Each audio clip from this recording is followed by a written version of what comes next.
What's up, everyone? Welcome to another episode of the Long Run Podcast. This is Adam, and I'm joined by some of my favorite people in the entire world. It's going to be a mini reunion of the Castlevania Season 4 review, but, before we even get into that, we're going to be talking about a show that has taken over the entire world. It's actually the biggest Netflix show of all time, not just like of this year, not just of this month, of all time.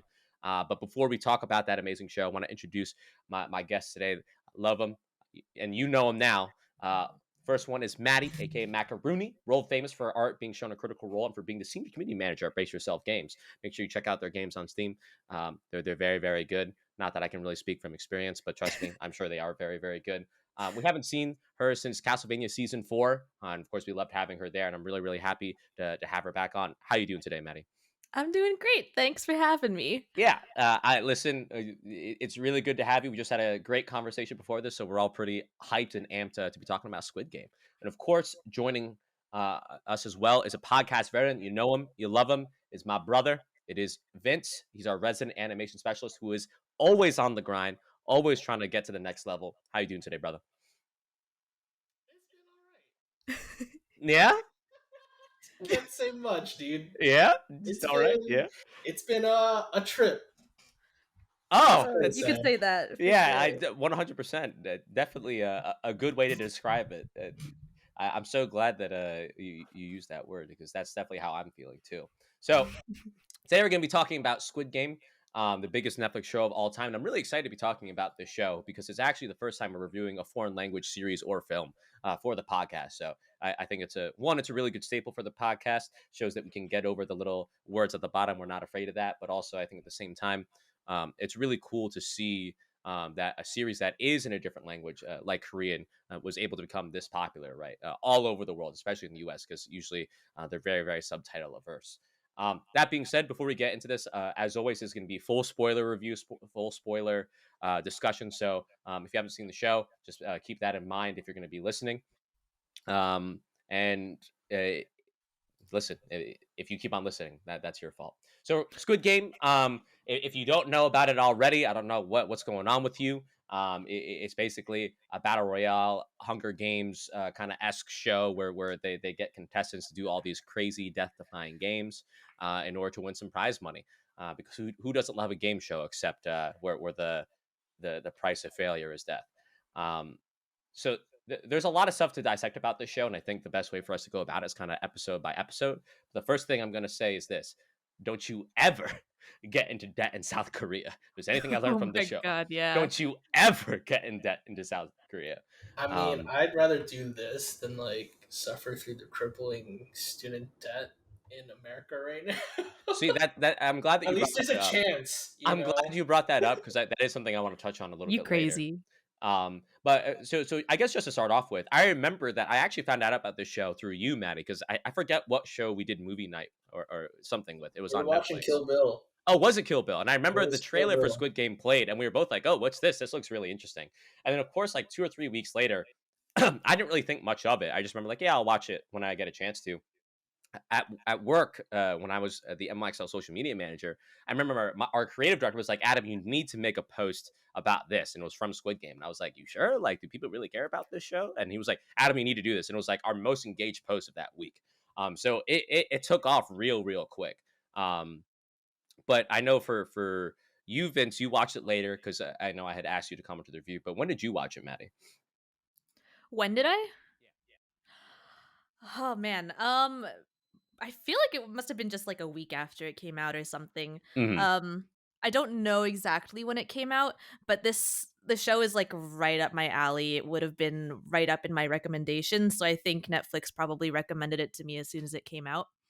I saw it and was just immediately drawn in because of the colors and the visuals, Yes, and yes. the concept. Because who doesn't love a good death game, Mm-hmm. Yes. right? And so I was like, okay, I'm keeping this in the back of my mind. And then I started seeing more people talk about it on social media and Twitter, especially. So I was like, okay, I'm watching this. I'm doing it right now. It's going to the top. Yeah. So I was the same way. I had got on the train a little bit late. I think it was probably a week or two after, but everyone like was talking about it. And what was crazy to me is that usually like a show comes out and like the conversation dies on social like within a week sort of thing. But this kept on going and going and going. and it got to a point where I was scared that I'd see a lot of spoilers. So I was like, I have to watch the show, otherwise, like I'm just gonna get spoiled by social. Hmm. So we get into the first episode, red light, green light. We're introduced to all our characters. Of course, the main character, which is I'm gonna butcher all these names. So if Me too. anyone wants to I'm just correct gonna me, please say the feel free. number. Giehun, your boy has had it rough. He's a gambling addict. He's a deadbeat dad. He kind of has Deadbeat like, son. yeah, he kind of like, he's kind. I sometimes, like, he helps someone when he pushed them over and gave them their coffee back. Like, I guess that was nice. But like when I say He fed a deadbeat, cat. yeah, he fed a cat when he didn't have a lot of money. But when I talk about like a deadbeat dad, your boy doesn't even have a birthday present for his daughter. Okay, he has to borrow money, and then he uses that money to go to a claw machine to try and win a prize for his daughter. And then the prize is a gun lighter. And like you already know that the daughter is like, you know what, dad, like it's fine. Like you just go home before mom sees you, okay? Like patience of a saint, but like clearly is kind of down and out. He bets on a horse race, doesn't work out. He borrows money from his mom without telling her, takes it out, withdraws it from the bank. Like clearly So he not. steals. Yeah. So he steals, casually. So clearly a very flawed character to say the least. What was both of your first impressions of Gihun? Oh, pretty much the same. Just my first thought was, well, a lot of room for character growth at least. How'd you feel, Vince? Yeah, I'd say like the same, but also like Giehun's just he's just such a fucking asshole, dude. Like Yeah. you say, like he didn't even win the crane game. He had to pay a child to win the crane game for him. Yeah. And then I like what else? He got his money stolen first off, and then Mhm. like he didn't he didn't even apologize for that. I don't know. It's Gihun. Gihun's such an interesting character because I'm like he's just wholesomely stupid. That's a good way to describe him. Yeah. And he also has loan sharks coming after him too, who are just like, yo, if you don't pay up, we're gonna like take your organs. It's like, oh my god, like clearly he's in deep stuff. And then he still asked them for money. Yeah, he still asked them for money.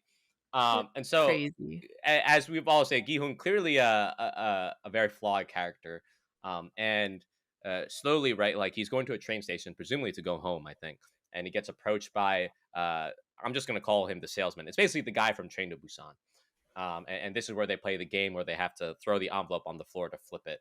And of course, Giehun being the gambling addict that he is, as soon as he hears that he can win some money, you already know he's in it. I was getting some real big, like, Uncut Gems vibes from that. Like, just clearly someone who cannot control themselves when it comes to games with chance and risking it all. And of course, like, oh, I have no money to give. Like, what can the bet be? It's like, oh, if you lose, I'll just slap you. So Gion just gets slapped like the entire night, both literally and figuratively in this game until eventually he wins. And he gets an invitation to this thing that he's not really aware of, but basically like, hey, if you want to win some money, he gets that invitation. Do you think is that how it's played for real as a kids game? Like, do you slap the other person? Because you know how there's some games that we play where like if you lose, you get to slap the other person. Yes. Okay. I'm like, wait, am I crazy right now? I know what you're talking about. I just, like, I'll be honest, I've never seen the game where you throw the envelope at another Yeah, no, envelope. me Like, neither. That's why I'm I don't. wondering. Maybe that's a South Korea thing. Like, maybe I'm just Yeah. uncultured, but I've never heard of that game No, before. But, that's like, definitely a Korean game because Mhm. I've never seen it either. Yeah. How about you, Vince? You familiar with the envelope throwing game? I have no idea, dude. A majority of the games, I was like, the only thing I know is red light, green light. Yeah, and Tug of War Yeah. Yeah. and marbles. Yeah. Well, actually, I didn't even know marbles. Marbles, Marbles. I was like, how do you play marbles? we'll talk about those later for sure. So he goes to this game, right, and he basically gets abducted, right? Like shadiest thing ever, right? Hey, meet us here. Get into the van. We're gonna gas the van too. It's like, oh god. And basically he wakes up and he's what's it called at this strange place where he has to play a game. And it's going to be red light, green light. Of course, through the course of this, right, we're introduced to all the other characters like Giehun meets player 001, who is Ilnam, I think his name is. Yeah. Who's he's an old man who, as we come to find out later, has a lot more to do with the game than we think. But at least initially, we all think he's super innocent. Like, oh, it's just this guy who seems to only be doing this because he has nothing else to lose, sort of thing, because he's dying. He explains that he has a tumor in his head. Um, and then at the same time, he also sees his childhood friend, Sang Woo, who is supposed to be like this super well-off guy, went to great university, like the success story of his neighborhood, sort of thing. And at the same time, we also see what's her name, Sebyok, who's we come to find out is a North Korean defector, but who's actually someone that Giehun bumped into earlier and stole his money. So we're getting to a lot of different character complex, and we get introduced to other people. Like there's a gangster, there's a wild card woman in the picture as well. We also meet Ali. So there's a lot of kind of stuff going on. Of course, the first game is red light, green light. And it is intense. It quickly becomes much more intense than you think. What was both of your reactions to this first game? I was like, oh, yo, we doing this. We doing this. Okay. Because, like, I'm, again, me being animator, anime, you know what I mean? I'm used to, like, high stakes anime, especially if you shout out to, like, Deadman Wonderland, Kakegurui, Right. you know, right. all the goats for, like, you know, everything's a game, but, like, with high risk. But I was just like, oh, it's life. Like, like, you're not just sacrificing a piece of yourself, like Right. you are sacrificing your life. So, like, to me, I was just like, oh, this is wild. Like, we in here. I'm for this. Yeah. How about you, Maddie? I think, well, I had an idea of what to expect because that's what it was shown in the trailers and the teasers. But I think I didn't expect so many people to be eliminated in the first game. I was like, whoa. It was very bloody. I thought it was very smart of people to like use others as a shield from like the tracking sensors. But yeah, wild. Yeah, absolutely wild for sure. And I think it's one, it's a very shocking scene. Like once you see the first person get shot, you're like, oh shit, Yeah. like sort of thing, like the immediate reaction, right? And then of course everyone starts dying, like going down so easily because everyone's trying to run away and all that other stuff. And I think one, that's a very natural reaction. I know I would have been like, I'm out, sorry, like yeah, I gotta go, you know. And I think it was good that was really natural in that way to show people that like how they would normally react. But I think in general the scene is really well done for a couple of things. Something that both of you have pointed out, the production design in this show is off the charts, I think. Oh, so good. A lot of it is practical, which I think you can really tell. Like, I'm sure that robot was actually real, like something that was actually turning around and stuff like that. And I think that adds a lot to the show. The other thing too is that was actually all people in that shot, right? In that game, right? Like they didn't digitally insert people. There was 400 extras on that set, and I think that really does add to the scene and adds a lot of depth. At the same time too, we get a lot of good character development here too. Each of our, like, I'll call them main characters, has a moment that shows like who they are and kind of what they're all about. Ilnam, he having a great time, man. He's so happy having the time of his green life. light. Like, you know, everyone's getting shot around him. He just got this gigantic smile on his face. You could tell that he's just happy to be playing this childhood game. Which is something I noticed. I remember at first, and I was just like, old man's a little too happy playing this game. But I don't know, like he's an old man. Like he might be a little senile. He's got a tumor. Yeah, like you know, you give him the benefit of the doubt. Yeah. At the same time, too, we also see that Ali and Sangwoo, to a certain extent, both of them help Giehun, who, and we've talked about this before. Giehun, like, I don't want to say he's dumb, but he's kind of an idiot in a lot of ways. He's not the brightest bulb.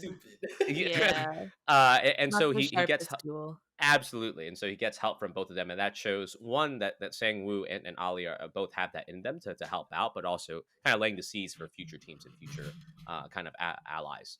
So that was pretty cool. We also see that the North Korean defector, who I keep on Sebyok, uses gangster as a shield, which Maddie pointed out, which is a really, really cool tactic. But eventually they make it out. Giehun, I'm talking like, when I say he barely made it, I'm talking like it's like 1 second left, and it's like the top of his middle finger crossed the line. Like it was like the thickest of plot armor. But hey, he's our main hero. Of course, he's gonna make it out just barely. And so intense game, and I think not only is that reflected in the characters, but as the audience, right? I'm sure I'd be curious to hear what both of you thought. But as soon as that first episode was, I was like, all right, well, I'm watching episode 2. Yep. There's no like, Yeah. I'll do one episode a day. It's like, no, I need to see what happens next. We're No. going full steam ahead, sort of thing. Yes. I binged for sure. Oh, 100%. I did Can too. we talk about our boy Ali? Oh, please, Maddie, I want to hear everything that you have to say about Ali, okay? Oh my god. He's just the biggest homie in the entire Oh, world. oh. He also strong as hell. Even though Like, he's missing a can finger. can you imagine catching someone as they're falling on their face and just not moving a muscle and then keeping them up? Like, Giehun's not a small guy either. Yeah. Like, he's a pretty sizable dude. Yeah. And Ali does it like almost no sweat. He's sweating a little bit, but I think he's just Yeah. nervous, you know? As one normally would be in that situation. Yeah. How'd you feel about Ali and Vince? I love Ollie. There's so much more I want to talk about Ollie. Oh my god. We'll get there. Especially when it comes to like episode 8, but we'll get there. Yeah. We'll get there. we'll get there for sure. But so I 100% agree. I think Ali is a standout. Absolutely. Listen, if you're ever looking to be a good friend, just try to be like Ali as a friend. There's other things that Ali probably messed up on, but that's not the point. So they finished the game, right? And as soon as they get back to like their little rest area sort of thing, which is also another amazing set, by the way. Beautiful built set.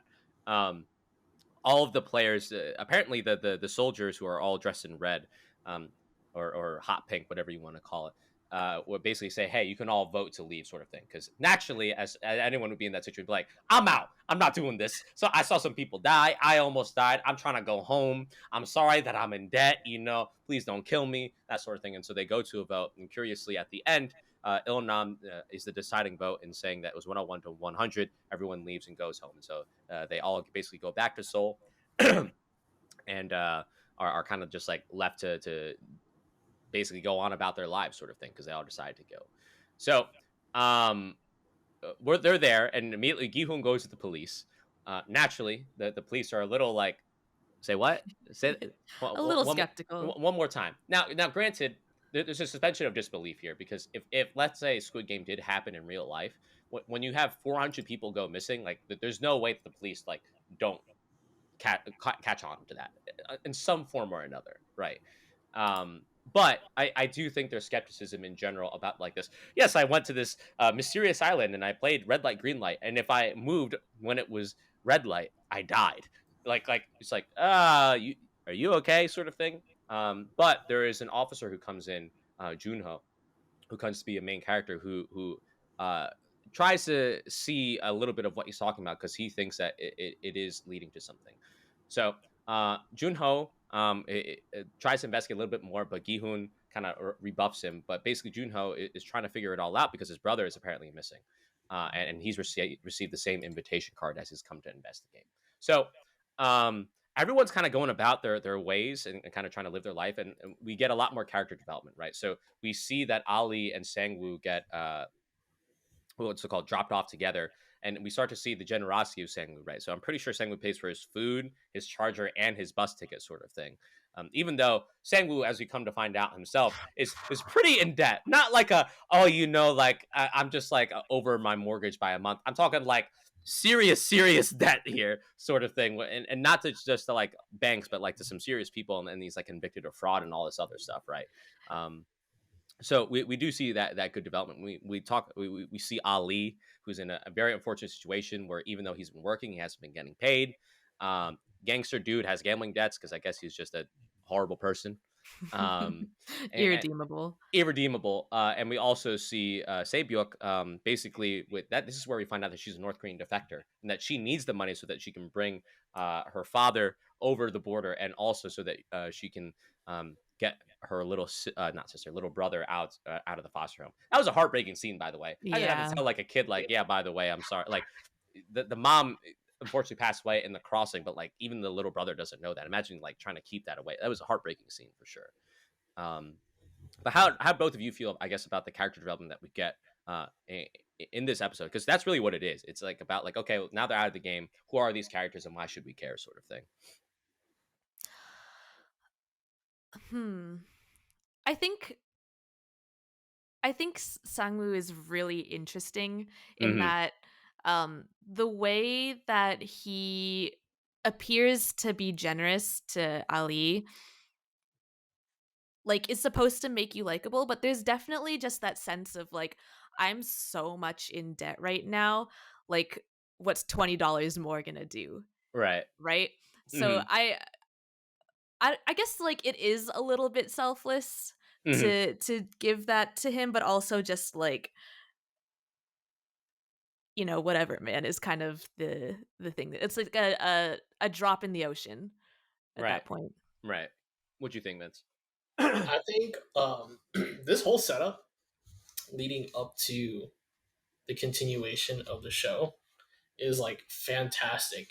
Mm, I think personally, as a person who is in debt with college student loans, mm, you know, there's nothing more hard than just trying to pay off what you owe, and then life just keeps hitting you left and right. right, right? Mm-hmm. Mm, It's like it's one of those things where it's just like, is it even worth living?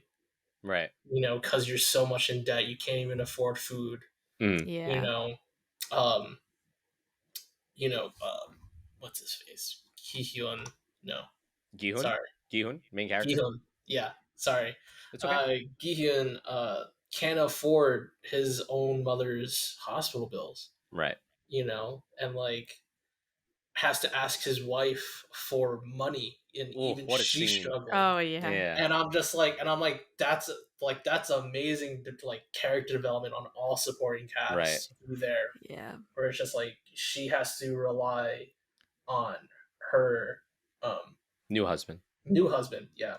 Mm. And Yeah. it's just like, I'm in debt too, dude. And it's just like it keeps piling up, and it's just like it just feels like an empty trap. So like, what can you do Yeah. other than Yeah. just keep struggling with life, right? And It's such a heartbreaking scene too, because of the part where the stepdad, new husband, whatever you want to call him, like goes up to Giehun. It's like, hey, I will give you money if you promise never to see my family again. And of course, Giehun, given that his daughter is there, says no and like kind of basically punches him and like curses him out. And then of course we also see that his daughter sees all of that, and of course it sucks because Giehun, like, sure, he's a deadbeat dad, but like he does care deeply about his daughter. He just has an odd way of showing it in some ways. And Mm-hmm. as we come later to find out too, like it's not like Giehun like just simply cannot work. We find out later that he did have a job, and then that something happened that was out of his control that caused him to lose that job. And we'll talk about that a little bit later. Um, but one thing I did want to point out too, sorry to cut you off, Vince, is something I'm glad you brought up, is that it's not just our characters, the main cast are in debt. Like whenever Gi-hoon goes to other people, just like, hey, look, man, like, can you spare a dollar or something? Like, I just, my mom is sick. Like, can you help me, sort of thing. Like he goes to his friend in front of his like bar or whatever, and like the dude's like, I got nothing, man. And even the dude's wife comes out and is like, what are you doing here? Like, well, there's nothing for us to give. Like, we're about to go out of business. Stop asking us for money. And clearly it's like a systemic issue sort of thing. Mm-hmm. And that's like one of the most tragic things, is that like it feels inescapable, right? And that's why so many go back to the game. But what else were you going to say, Vince? Sorry. yeah, like all of like what you just said is just like everyone is in debt. Like no Right. one is really safe in this show, but like, and that's just reflective of the society in itself in South Korea with its like debt crisis. Mm-hmm. And Mm-hmm. so like it's great in a way of just like everyone is struggling through life, and it's just like, your days were better when you're in the game, Right. right? So like Yeah. into Because that at least you have a segue, chance, right? yeah, you Yeah. have a chance, but also like you have to realize like they're being fed, Mm-hmm. Yeah. they have shelter, Mm-hmm. right? The old man doesn't even have much, like Ilnam doesn't even have much to go towards, or that's what he Right. presents to Gi Hyun. There's no debt collectors coming after you, sort of Yeah. thing. Like Yeah, there's no you're debt there. collectors, like you're safe there, Mm-hmm. right? The only thing is the price is your life, Right. you know. Yeah. So it's I just like, remember watching this episode and being like, this is brilliant. honestly. Like the fact it's obviously Squid Game, obviously a commentary on capitalism. Yes, Um 100%. uh and so like the fact that what people have the option to quote unquote get out but Hmm. not really, Hmm. and then have the option to rejoin. I Right. think that's what really set it apart from other kind of battle royale death Hmm. game Hmm. Yes. shows and animes, because a lot of times in those other shows it's like, oh, you're being forced to do this, you have no choice. Right. um Hmm. and while this is kind of more of like an illusion of choice, it's Yes. still a Yes. choice to go back into this and participate in this Hmm. horrible uh death entertainment game. Yeah, yeah, and not, obviously not to get too political. We're not like trying to make this Yeah. podcast into a yes, the communism is the way of the future sort of thing. It's more No. like it's very clearly about like capitalism in a lot of ways. And Yeah. I'm so glad that you pointed out the whole illusion of choice thing, because that's clearly what it is, right? You know, you look at stuff like Hunger Games or even something like Snowpiercer, let's say, right? There's the what sets this apart is that there's the illusion of choice. Like the characters do decide to leave and then they decide to come back. And that's a meta commentary on the whole, like, is there really a choice in this whole capitalistic world, right? Like in a lot of ways, it's damned if you do, damned if you don't. And I think it's so good that the show kind of showed that, right? Like these people are desperate. Like I'm talking like Ali goes to his family. He's like, look, go home. I will try, but like you guys got to get out, sort of thing. Like, Yeah. and his kid literally was like just born, and you could tell how desperate they really are. Um, and I think the other interesting thing about it as well is the way we see the characters exit all of their, I guess, respective backstory scenes, right? Say Byuk puts a knife to someone's neck. The gangster whose name I'm forgetting at the moment dives off the bridge, sort of thing. All of those are foreshadowing for their deaths later on in the series, which is something that's really really cool. And I think that's one I thing I never really picked up on that. yeah. That's one thing about the show that's really cool is that there's so much foreshadowing, right? In episode one, when they get picked up, right? They have to say the password, right? The password is red light, green light. But we know that that My was mind game is number one. blown. Yeah, we know that My that mind was is game number blown. one, I right? didn't even notice that. Dude, it's crazy. It's I didn't crazy. even notice that. Holy Yeah, shit. yeah. It's a crazy show. Like, and there's other foreshadowing too. Like I didn't notice it until later on, but basically in that room where everyone's sleeping, the games are all on the wall. It's just that you don't see it because of all the beds and stuff there, and you only see it as more and more beds get cleared out. So there's a lot of different foreshadowing in the show, and even in this episode, um, Giehun's daughter comes down to say like, "Hey, you forgot your umbrella," and of course that refers to the next game, which is going to be honeycombs and stuff like that. But My we'll get mind is there. so blown right Yeah, now. Yeah, so, there's so much what the? foreshadowing. Holy! There's There's so much so, foreshadowing. there's so much foreshadowing, which is again like it just shows how brilliant the show kind of is, right? Yeah. And one thing too, I just want to touch on this because I feel like we have to. One of the best parts about episode one, something that Maddie pointed out, is when you go into this, I guess like the Squid Game world sort of thing, how beautiful it looks. It's all bright colors. It's all clearly has a very big theme of childhood, childlike wonder. Um, the stairway area very clearly inspired by that famous print by MC Escher. Very clearly, and I from what I understand, the creator, whose name is Hwang Dong-hyuk. I'm sorry if I mispronounced that. He's the creator, writer, and director of all this. He likens the workers who are all dressed in red or hot pink to um, ants, and the entire thing is more like an ant farm sort of thing, and very good attention to detail overall in that way. But anyway, so we're in episode two, and while all this is going on, they decide to go back to the game. One thing that I noticed too, or at least that was pointed out to me about Ilnam as well. As we see all the people come back, everyone gets into the car and they get gas, but Ilnam doesn't get gas, right? And that's again a bit more foreshadowing of what we come to find out as him being the master of puppets behind all this stuff. And of Spoilers. course, spoilers. We already said spoilers. Don't Yeah, worry. yeah, I know. Um, while this is all going on, Junho decides that like he's just going to go on a one man investigation sort of thing. I don't know if that's how that works in the police, but like sure. I also thought it was just like, how do you not notice the car that's tailing you for a presumably hours long trip to your boat to take it to go to the island? But like whatever, I'll suspend my disbelief. It's fine, sort of thing.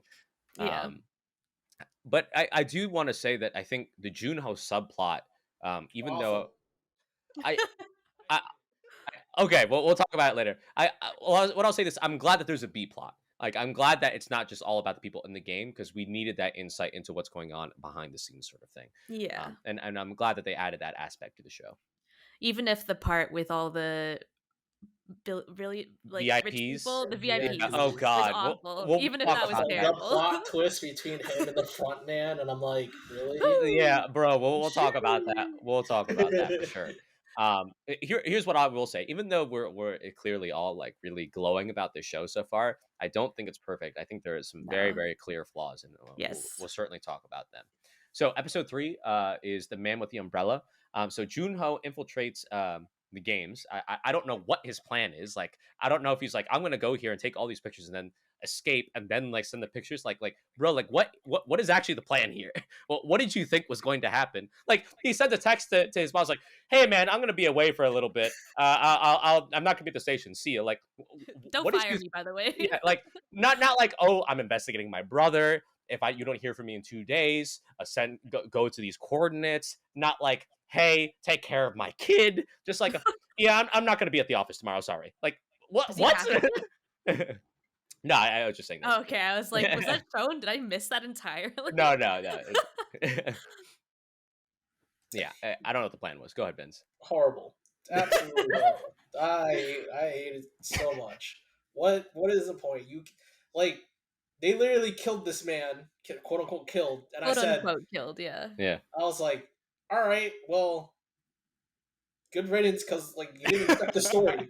You didn't affect the Squid Game. You didn't affect the story. I was just like, if you're gonna add a character, at least affect the overall story, right? And it's just like if it's trying to expose the Squid Game, Sure. then it failed on its part because nothing happened. There was Right. no change, right? Well, it And I has get to it, be like, like a it's- setup for season 2, right? Obviously, it's a setup for season two, Yeah. and Yeah. I'm just like, really, Yeah. I guess. Well, Sure. I'm sure we'll get into that a little bit later when we talk about the specific details of that. But I agree with both of you in the sense of like, I agree with Maddie that it was necessary because it gave us backstory on the games. But I'm also with Vince that it ended very abruptly. It like didn't go anywhere. It was like oh well, it went here and like, see you in season 2. Like, okay guys, like, Okay. not a complete story, but whatever sort of thing. So he infiltrates the games. He becomes a guard, and that helps us, or excuse me, one of the workers, and that kind of helps us learn more about the workers who, even though we think that they're the ones who control, we come to find out that they're just as controlled as the contestants, the players are in a lot of ways, which is certainly an interesting thing. So they all come back. Most of the players come back, and again, showing that illusion of choice because they all realize they need the money because of the way the world kind of works. And so game number 2 happens to be Honeycomb, where they have to basically take out sugar cookie thing from the outline. I've never had this before, but it seems real, so I'm not going to question it. Like, I'm sure it is, sort of thing. But it's definitely an interesting game for sure. How do you both feel about, like, I guess, this game and this whole sequence? It is so wild how much this like game has blown up in the internet. Like seeing constantly on my Instagram and Twitter feed and like Facebook too, where it's just like everyone's making like dalgona, like candies and like trying to do this, and I'm like, it is wild how much of a cultural impact this show is making. Because Right. I was just like, I've never like heard of this game. Granted, like I'm not Korean, Right. but like even like Korean friends, they don't know what they didn't even know. It's just like we never played this as kids, but it's just like I guess it's an old school game because I guess like all these games are old school. Yeah. Right. What do you think, Maddie? I just kept thinking like, could I do this? I think I can. I think I can do this. I'm pretty good. I have pretty nimble fingers, I like to think. So I'm like, I could probably do this. You're both artists. I'm sure you're good with your hands. But then I'm like, well, could I do this with shaking hands? Yeah. Right. Like, I would die while there's guards holding you at gunpoint, sort of thing. Yeah, exactly. Yeah. Mm-hmm. Yeah.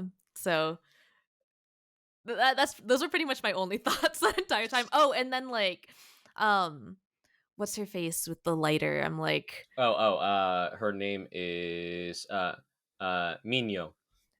Mimyo? Minyo. Minyo. Minyo. Han Minyo. Uh, Han Minyo. Okay. Yeah, I thought her managing to get a lighter in there was pretty smart, but also like so risky. Yeah. Like there's we find out later there's obviously cameras watching them. Like someone Right. would have had to see something, right? Yeah. But maybe they're like, I'll allow it.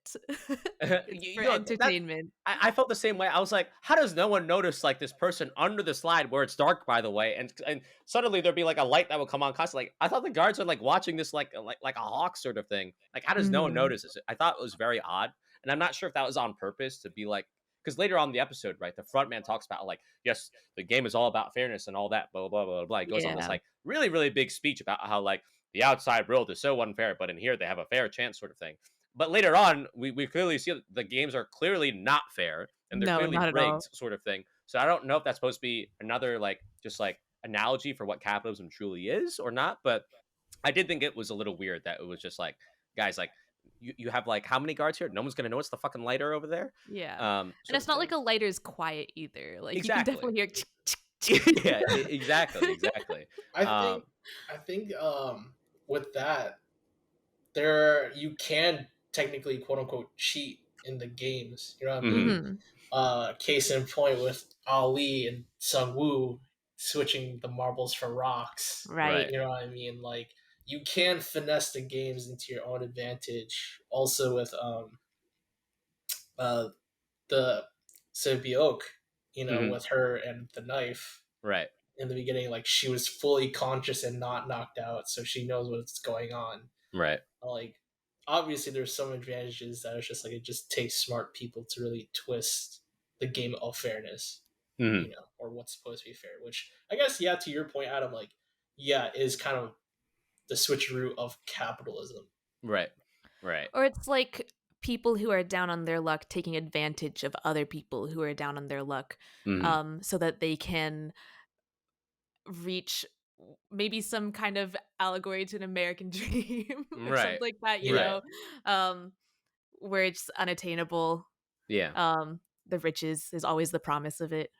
Absolutely, and even though we've been talking about the cheating that happens in the game, we also come to find out there are people who have cheated before the game even happens because they have prior knowledge about what the game is. So we're introduced to this surgeon character who learns immediately that's going to be honeycombs. We also see that Sebyok and Minyo in the bathroom. Right, Sebyok goes up the vent and like scouts like, hey, that they're making this like sugarcane thing or whatever, and they kind of deduce that this is kind of coming. And I think even Sang Woo like had an idea of it, right? That there is a degree of luck that happens where it's just like, did you do this as a kid or not? And Sang Woo did that. And that was actually a really cool character moment because Sang Woo had an opportunity to tell Giehun, hey, bro, like the umbrella is going to be real hard to do. Like, you probably shouldn't do that. But he didn't. And I think that goes back to what Maddie was saying before about how Sang Woo's a super complex character in the show. And he goes through a lot of like ups and downs and eventually goes like descends sort of thing. But he's definitely a very complex character in that way. And I'm sure there's a lot of feelings of just being childhood friends. Of course, like there's some feelings kind of there. But overall, a very interesting kind of game. Later on in the episode, or I should say later on in the game, right? One of the players, like he's just like, I'm not going down like that. So he takes one of the guards hostage, right? And of course, they just destroy everyone, just shoot everyone. But one thing that was interesting is that the player tells the guard to take off his mask, and when he takes off his mask, it's just a kid. And that's kind of what we were talking about before, where like the guards, even though they're the ones who are controlling the game, in a lot of ways, they're just as captive and probably in just as much trouble as all the players are. And I'm sure that they're going to explore more of that in the second season. How'd you all feel about, I guess, like that reveal in general, and then I guess the subsequent frontman speech about equality and fairness and blah blah. I mean, did you know there's some like headcanons where it's just like Yeah, people are like people who chose the red yeah, envelope yeah. That's a theory. became one of the guardsmen, which is like it's a cool concept because honestly it's just like, yeah, it is what if it just expands like the world building of Hmm. it, because it's just like it did seem like red had the advantage in the game, Right, between the front man, and since Gihyun chose blue, the front man chose red. It was like, what happened if you switched over, right. right? I feel like at that point the game is technically rigged, Right. for red to have advantage over blue. Mm. So it's just like I kind of want to believe that headcanon. It's really interesting. Yeah. I hope we get more explanation into that. But the whole interesting part of just like the undercover police officer being like, "What's this all about?" We actually get Right. the backstory of like the people who are working for the game. Mm-hmm. Um, I think that was a great like I wouldn't say shoehorn, but like a great detail of just like at least we get an outside perspective in. But I still do not like the police officer because he's just so useless. I'm glad you said that though, because he does give us a bit more insight into the workers, right? Like that's how we find out that the circles are general workers, that the triangles are soldiers, and that the squares are managers, sort of thing. And Mm-hmm. it turns into this whole thing as we later find out. It seems like the more angles or whatever that you have on your mask, the higher you are on the food chain. Like the front man is super Deus Ex, like kind of looking thing, and then of course once we get to the VIPs, these guys got the most extravagant animal masks I've ever seen. So in that way, it was kind of setting all that up and kind of giving the rules of the world, which I think was important for us to kind of understand and to see both sides in a way. Because it's easy to like just be like, oh, the soldiers and workers are super merciless and they don't care, but clearly they're just trying to figure it all out too in a way. Um, so how'd you all feel about like I guess the speech from the front man about fairness, equality, blah blah blah about the games? Did you buy it? Did you think that it was like the true philosophy of the games, or was it more like, nah, this dude's full of it? I bought it. I thought that the front man genuinely believed that, Hmm. whether it was actually true or not. So Yeah, I'm with you. What you think, Vince? I think it was a okay speech in terms of morality and theme. It was pretty great. I liked Right. it. But it's just like um, because you live in this reality of like debt, loan sharks, and just you're just down on your luck in the real world.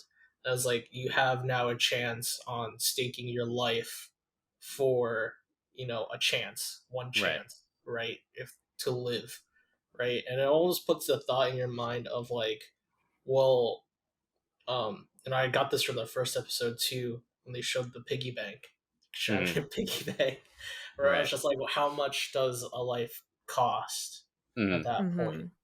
right? How much can you stake your life for? And it's just like, um, when it came down to it, is like, was it worth it in the end, and is it fair? Hmm. And to be honest, it was just like really not I would say not worth it, but like that one chance, I'm just like I'd rather just keep on that grind, and just keep with the system that's already at hand. Right. Yeah. Yeah. Go ahead, Uh, Maddie. I did think it was interesting that they just had they had established rules for the pink workers as well, in that like these are your set rooms, these are the times that we'll call you, but most importantly you just can't take off your mask, you can't show Yeah. people your face. And so they too had rules that they needed to follow, just like the players had rules for the games that they needed to accomplish. Hmm. And as long as they followed those rules, they could basically do anything else. Yeah. Like with the organ harvesting, which we find out later, Yes. it's revealed that the front man pretty much knew this was happening all along, Right. and it didn't break any of the rules that he'd established. So he was like, yeah, you guys can do it, whatever. Hmm. And again, it kind of shows the the desperation of the guards, right? Because Yeah. I'm sure no one's like, what I can't wait to do today. I can't wait to harvest some organs, sort of thing. Yeah, They're clearly doing this because they need the money, right? they're also They're desperate. yeah, they're going through all this trouble. Like I'm pretty sure they talk about like, okay, we need to get the organs, then we need to seal them, then we need to go underground through the underwater like cave tunnel, and then we can go to the boat, and then we can sell them, and then we can do that all process every night. Like I'm sure no one's like, that's what really gets me going every single day. Like, um, so clearly very very desperate, and I'm so glad you pointed out to the rules too, because just like the players, like if you don't obey the rules, they're dead, sort of thing. And we saw that Yeah. very clearly with the guy who took off his mask, like shot immediately by the front man, sort of thing. So a lot of really cool stuff in this episode in terms of establishing rules, and I also think there's some good character development too. Like obviously we saw Sebyuk in terms of like her doing some investigating and kind of her kind of making a little bit of an ally with Minyo. And we also saw the stuff with Sang-woo as well as Giehun being a little bit for I don't want to say for once smart because that sounds so mean, but he did come up with a good idea in terms of licking the honeycomb so that he could make it out. Granted, again, it was like by the skin of his teeth, like it was very, very close, but he's still able to make it. Gotta have that tension. Of course, of course. Without our main character having the thickest of plot armor, how could we ever think that he was going to survive? Okay, so episode 4 is Stick to the Team. This is where we find out, just like what you're pointing out, where they're harvesting organs, and that's where the surgeon, 111 Byung-gi, is kind of doing that. And in exchange for him doing that, he's also getting hints about what the next games are. That's how we knew about the honeycomb game, stuff like that. So at the same time, though, like kind of like what both of you are alluding to, they talk a lot about the fairness of the game and whatnot, but they're also doing some things to kind of encourage things to happen so that more and more players are eliminated. And this is what leads to what I call game number 2.5, which is the night brawl, right? Where our gangster character, who I should really just look up his name at this point, Doksu, kind of like basically starts a brawl at night when everyone's supposed to be sleeping, when it's all lights out, and takes out as many players as he possibly can, which was kind of spurred on by the fact that I think they like stole more food than usual, or at the very Yes. least, the organizers made it so that there's less food on purpose to kind of spur this on and kind of ignite the kind of tension between everyone. And he kills someone for it because someone complains like, "Oh, you got the food that was supposed to go to me." And I think I'm really happy that this happened because one, I was like, there's no way that like this is just all pure like, oh yes, this is all fair and we're going to have like really good games and everyone's going to sleep tight at night sort of thing. Like I'm really glad that it turned into chaos and that they're able to add that layer of danger, right? Because it's not just in the game now that you have to worry about your life. It's everywhere in the facility. And I think that was a really, really cool thing to add. But how'd you all feel about that? I really like the monologue from like Il Nam Mm-hmm. at like the end of the brawl. Right. He's just like, stop! Everyone should stop! You're scaring me. I And got like I'm, VV vibes from Yeah. that. and I'm like Alabasta. amazing, and I'm like, yes, at least it's not like some like big old speech. I'm just like, you're scaring an old man. Like, Right. come on, man. Like, he's innocent. Like, it makes you feel for Il Nam because you don't know what he's about. He's just this innocent old man who's also just trying to make it through the whole games. Mm-hmm. It's really interesting too with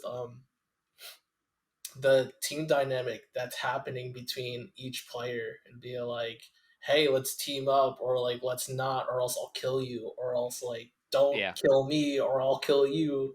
I was Right. like, you can't threaten me, I'll kill you, sort of thing. And it's just like, it's a whole wild situation that's just like you never really expect it from, you know, the most sane people, but like you're in an insane situation that like, Right. what else can you do other than just, cull the cattle?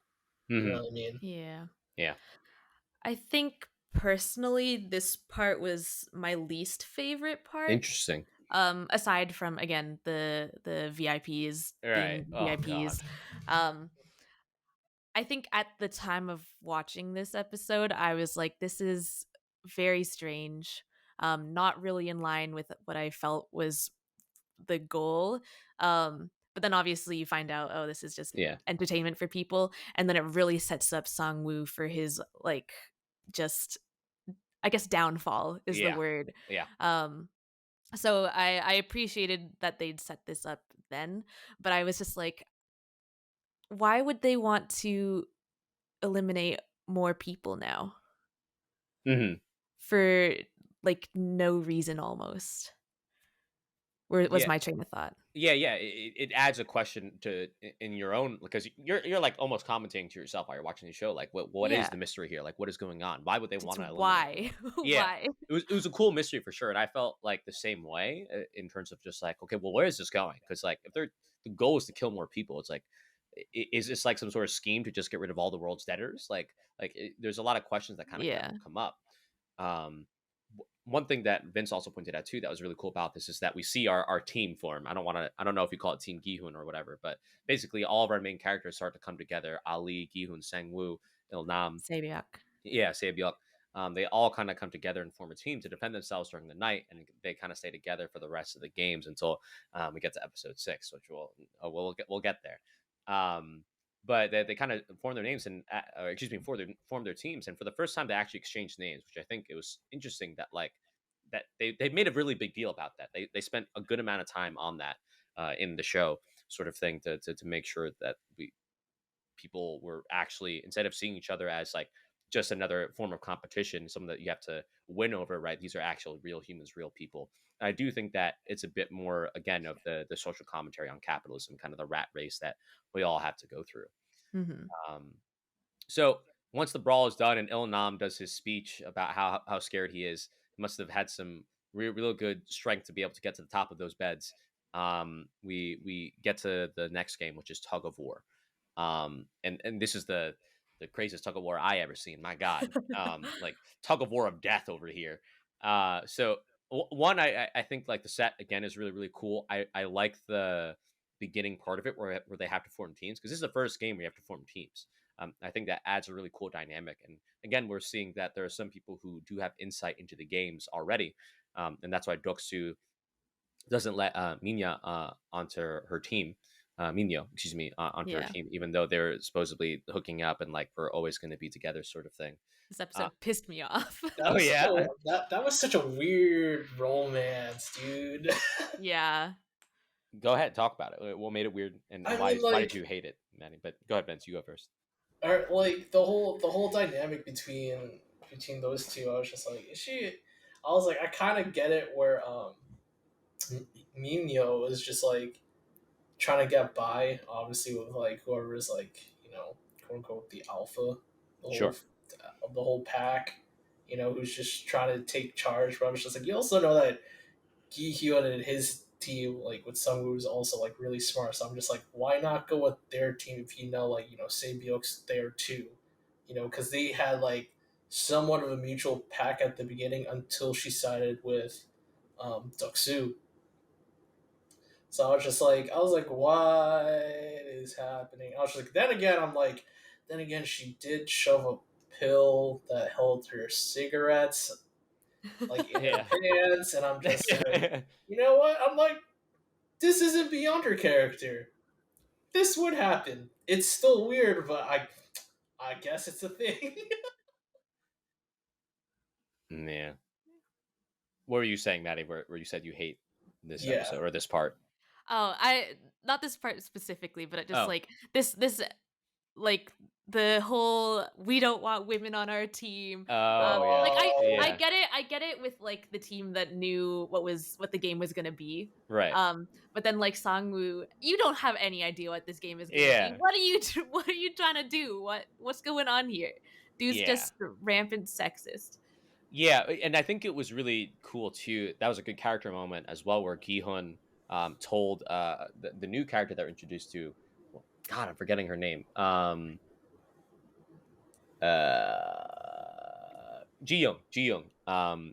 who's basically some that Saebyok kind of recruits, and then Jiyoung's like, well, it seems like I've joined the wrong team, and Giehun's like, no, please stay. And I think that was a really good character moment. Again, we pointed out the flaws of Giehun very, very well in this show, but at the very least, he is kind. He is someone who's super considerate, especially of Il Nam. Like they certainly form a really, really close bond. Yeah, and that plays in a little bit later. I think I remember too. There was that one part where Sang-woo like told Ali like, "Hey, by the way, like put your hand in your pocket. If people see that you're missing like a finger, they'll think that we're weak." It's like, ooh, brutal. Like I get it, but like, damn, bro, you didn't have to call him out like that. But again, it just shows again what we were saying before about who Sang-woo is and kind of like the way he thinks. Mm-hmm. And it's not always the right thing, but it's usually rooted in reason. So they choose the teams, and we get to Tug of War of Death, craziest Tug of War I ever seen. And of course, we see that Doksu's team wins, and then of course our heroes kind of line up, and they have Il Nam on the team. Everyone's like, "Oh, we're done for. There's no way we can win this." And again, I suppose this is another kind of foreshadowing thing, but suddenly Il Nam is a Tug of War expert and tells them all the secret strats of what they should do to win this sort of thing. I'll be honest, I'm not a Tug of War expert. I don't know if these strategies actually would work in IRL Tug of War. But at the very least, they've made some semblance of sense to me Yeah, in I feel like some it's kind way. of like rowing or something, where like Yeah, if you all row together, then you go faster. But if you're all rowing at your own pace and right. not on the beat, then you're still gonna go, just not as well. Yeah, yeah. There's certainly a degree of that. What do you think, Vince? Yeah, I agree. Where it's just like, I don't know. In the past, for my tug of war, and like I've done something like that. Right. Surprisingly, with one of my teammates, back in like high school, I was just like, yeah, no, this works. Hmm. It does work, but like it's just interesting to see in this dynamic because it's just like who's the true anchor into Hmm. this, where it's just like they have to think quick with their feet and like Right. let go of the rope, which has happened to me before too, and we all Hmm. just fell like, damn, this sucks. Like honestly, Yeah. at that point when we all fall, I'll be like, all right, well, it's been nice knowing you. Yeah. It was an interesting game because like I remember as the our team is kind of going up, I was like, okay, well, obviously they're not going to lose because there'll be we have 4 more episodes to go. But like I was very curious to see how they got through it. And it was again another character moment for Sungwoo because it was his quick thinking about what Vince said, where you let go, break the tempo of the other team, and then pull again, and that's how they end up winning. Um, I think that was really cool, but also just like Risky. so brutal. Like this is Yeah. such a brutal game. And for the first time, right? Like before it was like you're on your own and you're kind of just you win and you make it through. Now you're like by winning, you are taking other people out of the game, which I think is an important distinction. Yeah. Um, you're literally progressing on the backs of others, sort of thing, like on the marching on your dead comrades in a way, which I think again adds to the analogy, which is pretty crazy. And even on the way down from the elevator, the show is so good at like putting in little foreshadowing, little backstory for characters in small moments. When I don't remember his name, but our priest character starts talking and praying, we see the normally very like emotionless Giehun like get very emotional and be like, "Oh God, I can't believe you're praying," and like we see that reaction. And of course, we go on later to find out that it's because her father, who it's pretty strongly implied like sexually abused her, was someone that was deeply religious, sort of thing. And that's probably something that like triggers her, like that's one of the only things that she feels very emotionally strong about, sort of thing. So I think that the show does a really good job of that. But yeah, do you guys have anything else you want to say about Tug of War? Nope. Okay. Sweet. So we're in episode 5 now because part 2 of Tug of War happens in episode 5. While this is all happening, right, we see that the Night Watch leads to like this whole exposition about Giehun's previous jobs, right? And surprisingly, it's a very peaceful Night Watch, I suppose, because Zoksu felt a little he felt like it wasn't worth his time or whatever. Someone showed him the light, but it was cool to see. Or Go didn't ahead. someone like get in his head? Yeah. Yeah. Yeah, It, he got like paranoid and he wasn't able to trust anyone around him. yeah, because he thought someone else was going to stab him, sort of thing, Yeah. in the back, right? Which Yeah. is, I suppose, the downfall of like his strategy, which was, I think, a good thing that the show pointed out. Uh, Machiavellian, yeah. yeah. But anyway, we find out a bit more about Gihun's backstory. How'd you all feel about this? Like, obviously, we knew a little bit more, but this is getting even more in depth about Gihun. I liked it a lot. It was interesting to see. It's just like it all makes sense now. His debt, Hmm. his whole being as a character.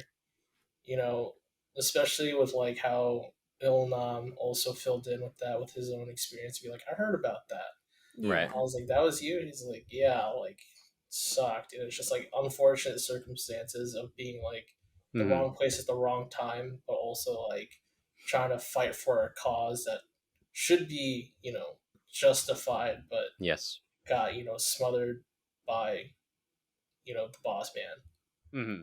Yeah. How'd you feel about it, Maddie?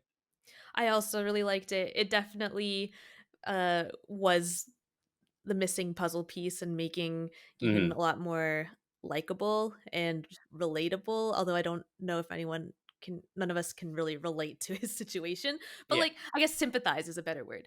Yeah. Mhm. Um Yeah. cuz that's a lot of trauma. Yeah. And you got to cope with that somehow. He chose the wrong ways to cope with it, Right. obviously, but it shows again how people who have gone through terrible situations get taken advantage of even more. Yeah. No, I think it's really good that you pointed that out because there is something that I think it was in either episode 1 or episode 2, right, where his ex-wife was like, "You weren't even there for the birth of your own daughter," sort of thing. "You're such a terrible father," blah blah blah. And he says something along the lines of like, "I was holding my best friend as he was dying. I had to take him to the hospital Yeah. or whatever." And like you hear that, and I suppose because of everything we've heard from Giehun to that point, we're just like, okay, well he's exaggerating. This he's probably just saying that. But then you slowly come to find out through his backstory here that like, no, like that was for real. Like this dude was in a whole, strike sort of thing, and he actually did hold his best friend as he was dying, sort of thing, his coworker. Um, I think it's super serious. One, because obviously adds to the backstory, but the other thing is too, kind of adds on to this whole metaphor of capitalism, this whole allegory of capitalism, right? Where, at least from the information that we're told in the story, the higher ups of this company are the ones who made the company fail, but they're kind of going to be fine, right? It's the people who are working under them who have to suffer, who lose their jobs and all this other stuff, and that's kind of what sets Gihun on this path.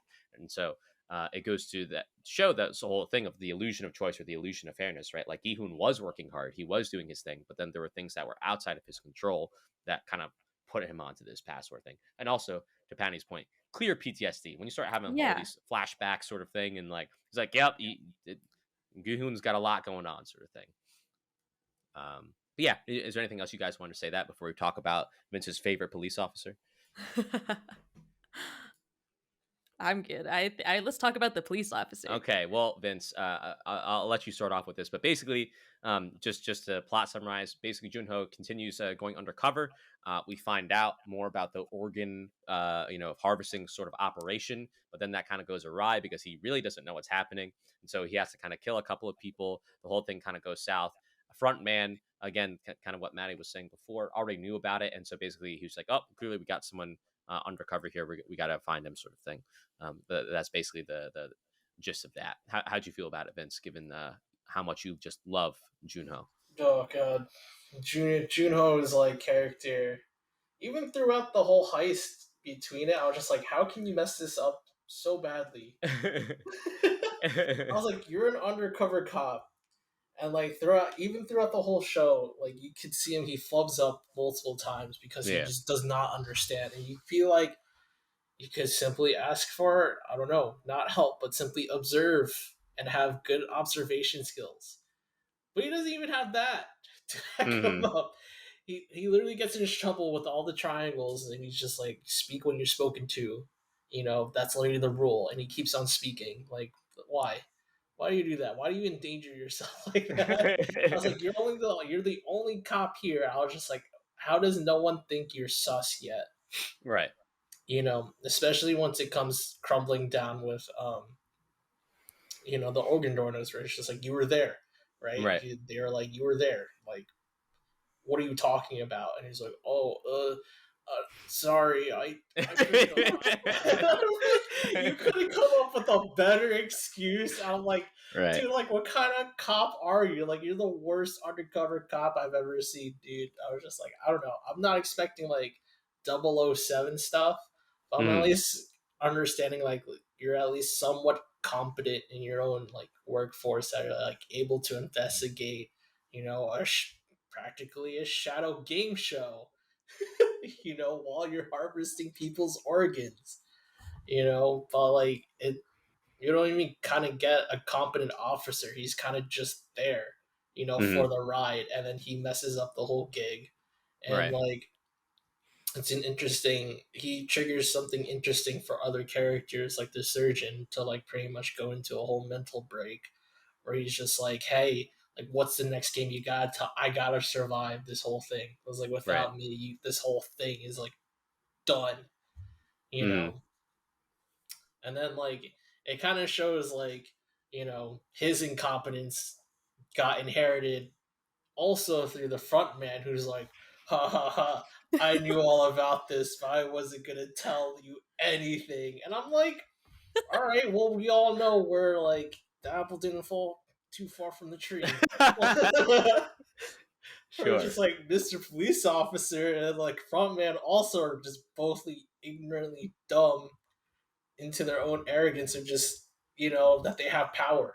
That's the whole dynamic of between them. It's just like he has the power to like show up this whole gig. He's been there for days. I was like, why didn't Mm. you leave sooner? I was like, what other evidence do you need other than like what's already been going on? And it's just like if the organ like transplanting isn't enough evidence to like just bust the whole thing. I was like, what more do you need?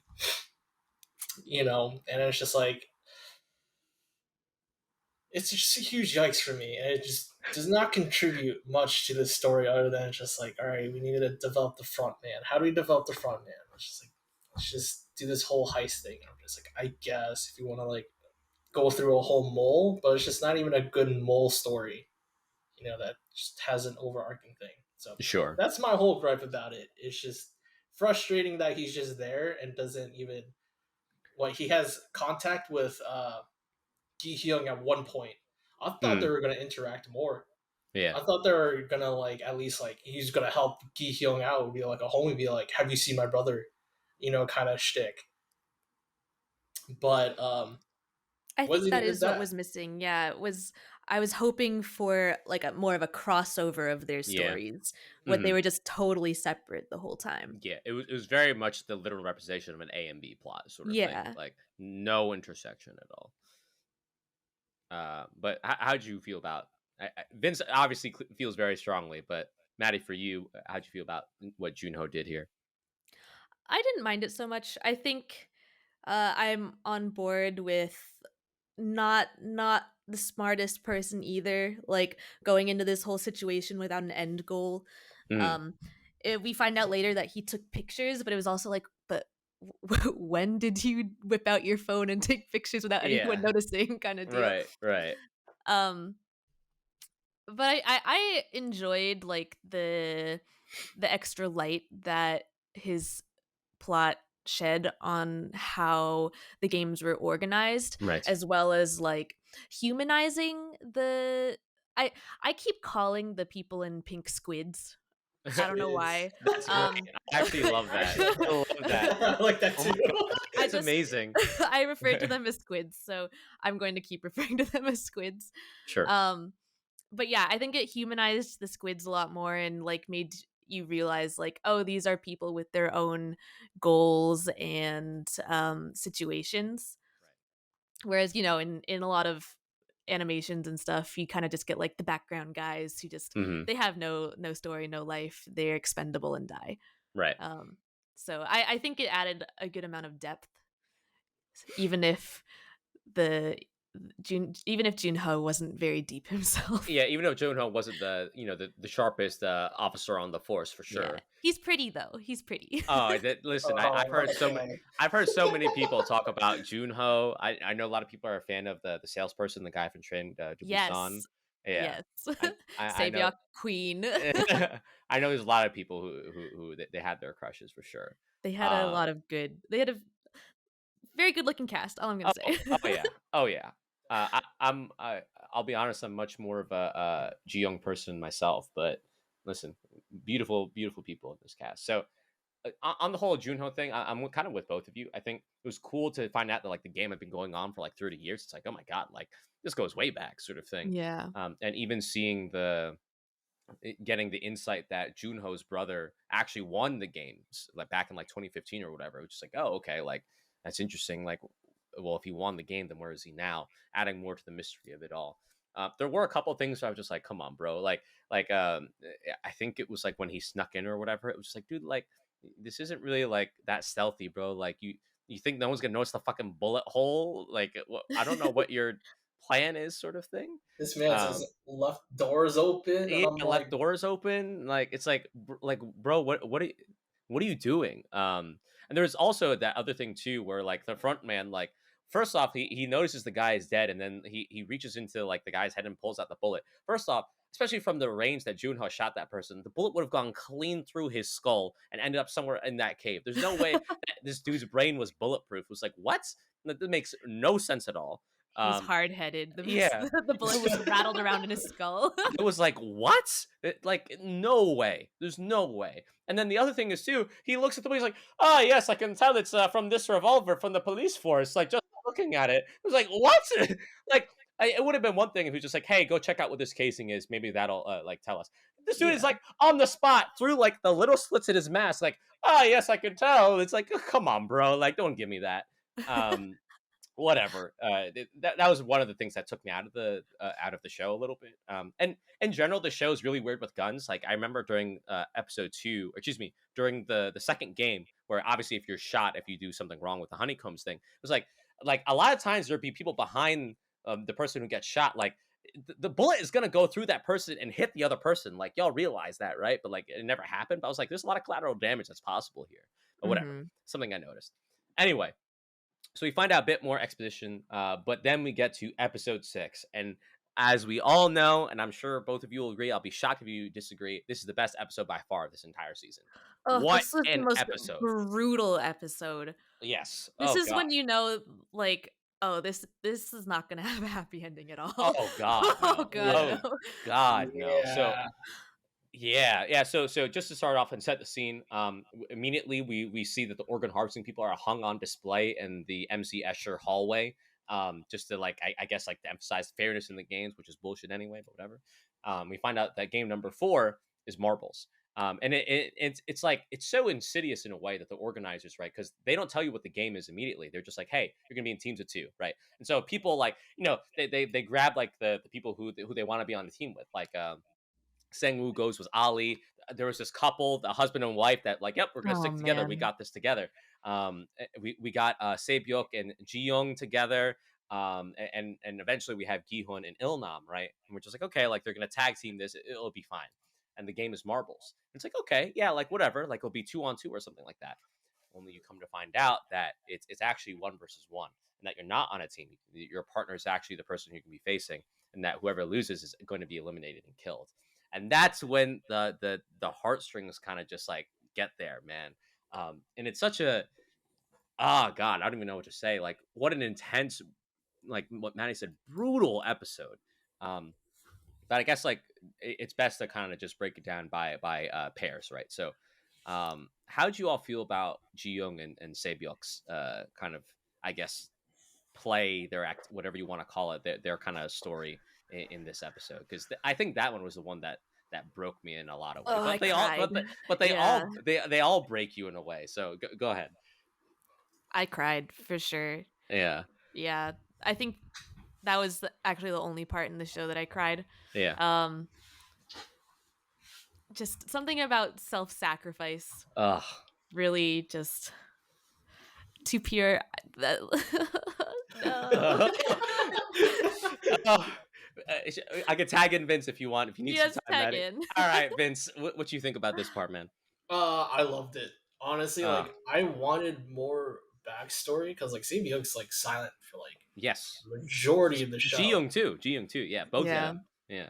And it's just like up to this point, I was just like, oh yeah, just, okay, we're getting deep into the lore. Yeah. And Yeah. I was just like a huge exposition dump. I didn't mind it because it didn't break anything. Because at this time, by this time, Right. you're already committed to Se-byuk. Ji Mhm. Young, it's like you weren't really committed because she was. If you're binge watching this, right? It's like you weren't really attached because she was just there Yeah. for. She literally like was introduced like 2 episodes ago. Yeah, Like, Tug of War, yeah. right? And it's like it wasn't much, but it was just like enough to be like, okay, new character, right? Mm-hmm. And like it just followed a path of just like, yeah, I could see this where a directorial and writer's perspective, where it's just like, I don't really know what to do with Ji Young. You know, she doesn't have anything, Right. you know, and it's Mhm. just like I think the most and the best part about this whole scene is like Ji Young's acting, where Ugh. she's like, Oh, I'll bring you so to good. Jeju Island. No. All right, Oh. we don't survive. Oh. But I know Hats- you like hats this, and I know we'll love shopping in Jeju Island. Yeah. Oh wait, Yeah. we gotta survive. And I'm like, it's that kind of ditzy kind of like thought process, like where it's just like it breaks you a little bit Yeah. or a lot if you're mad. Mhm. It's just like, where it's I don't just think like, it was ditzy. It seemed very purposeful to me Yeah. on her part. Mhm. Yeah. really, I thought it was just more just like, right, we're in this. Like I thought it was like a moment of like, she was forgetting that she finally made a friend. Like Se-byuk finally made a friend at this point.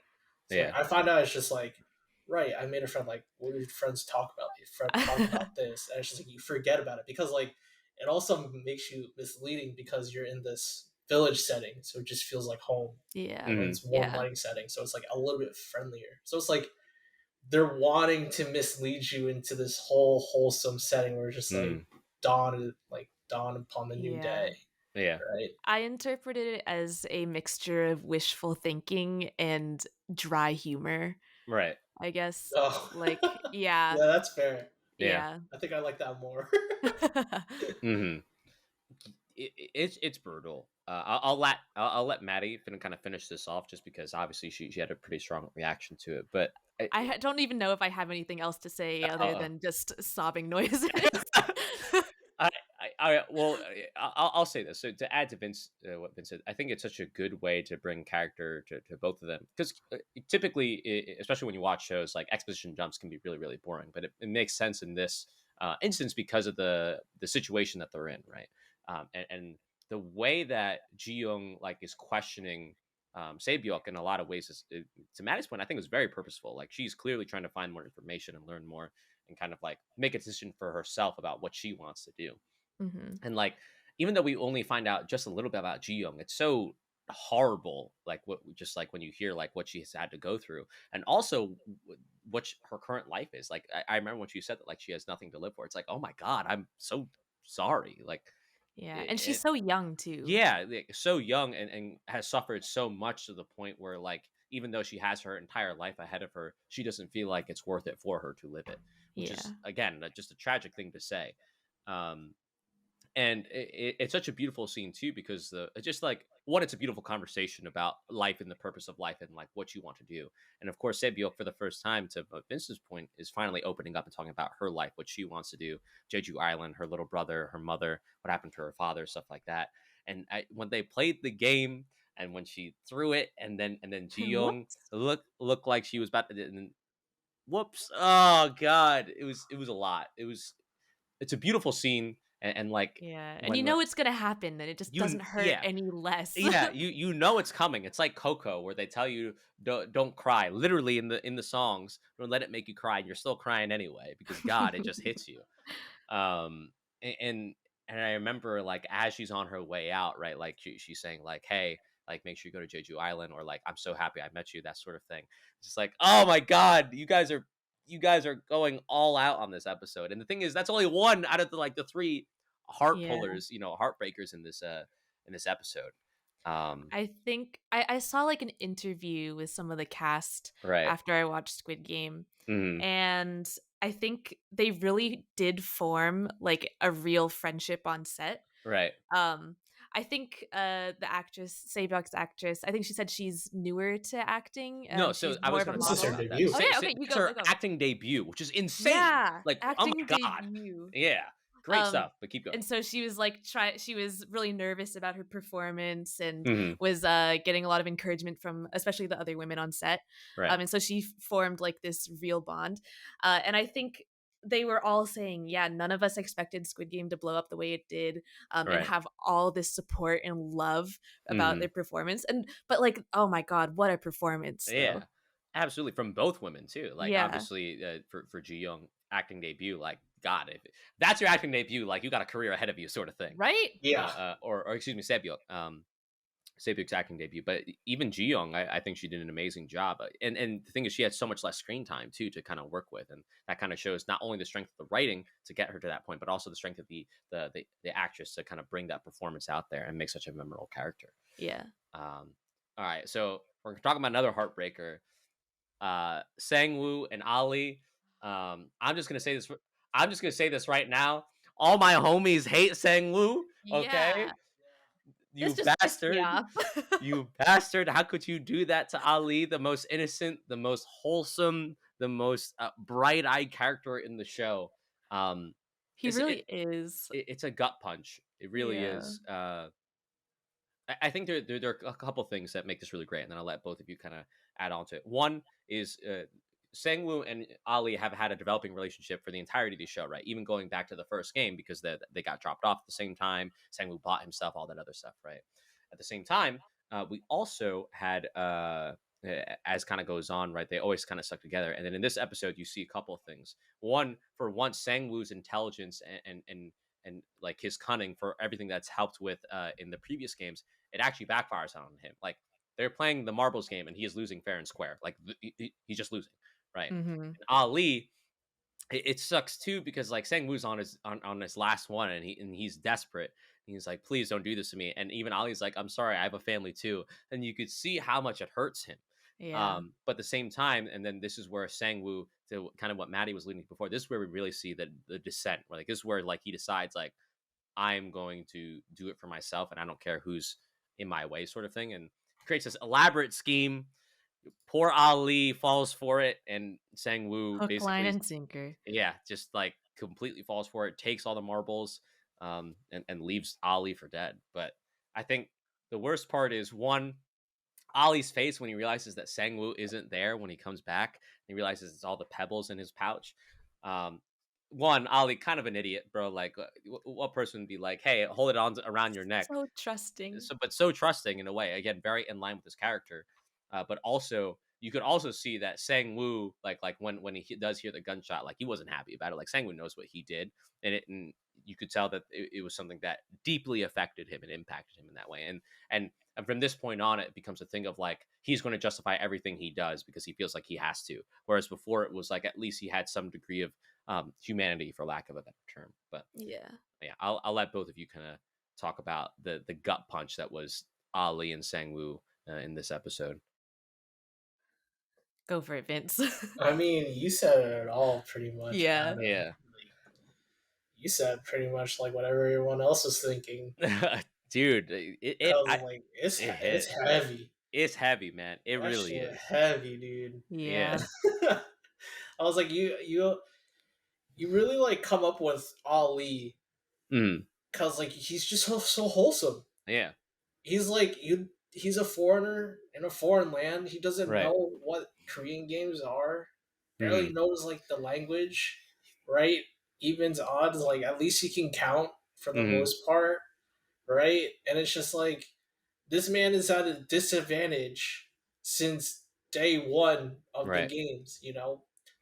Hell, the man's impaired. He has no fingers. Yeah. You know what I mean? You know what I Yeah. mean? And it's just like this man just can't catch a break, and then you finally think it's just like someone's got his back, right? And Mm-hmm. someone who's just out here just be like, I gotta not take care of my mom and pay off my own Yeah. debt. Yeah. Yeah. It did make me wish I knew or had more context on, I guess, Korea's history with foreigners and Yeah. people of Foreign different workers. race. Yeah. Yeah. Because I you could probably guess what it is. Yeah. But I feel like not being Korean, there's probably a lot of context Yeah. missing. I think that's a fair point. I know for me, I don't know if you did this, Vince, but I assumed that Ali's situation was much like that of our parents, where they're an overseas Filipino worker and they're sending money home, sort of thing. Hmm. Which I think makes it even more tragic of his story, right? Like Ali had a family, a newborn kid. He's probably providing for his family back home in Pakistan. And again, we talked about it. Like Ali's, everyone wants a friend like Ali. He's Oh, reliable. for He's real. so supportive no matter what, always got your back, and he gets backstabbed by the last person he thought would do so, right? And it's the complete opposite of what happened at the beginning of the show, where Sang-woo gave him money and helped him out and all that other stuff, despite Yeah. being in debt. He almost like idolized Sang-woo. Yeah, no, absolutely, and Yeah. I think I'm really glad you pointed that out because it's absolutely true. But yeah, Like to Ali, like Sang-woo is like the quote unquote, I guess in this context, like the Korean dream. right. You know, well off, like seems well off, Hmm. has like a formal education, Yes. you know, and like is quote unquote successful. It's just Hmm. difficult circumstances under knowing that you're in debt and someone's on debt. Hmm. You know, it was. I'm sure, like you said, like I'm very curious what that context is culturally and how Koreans treat foreigners because it's just like Ali's from like his character's from like Pakistan, right? Because they Pakistan. speak Yeah. Urdu, so it's just like um, they're like right next to each other.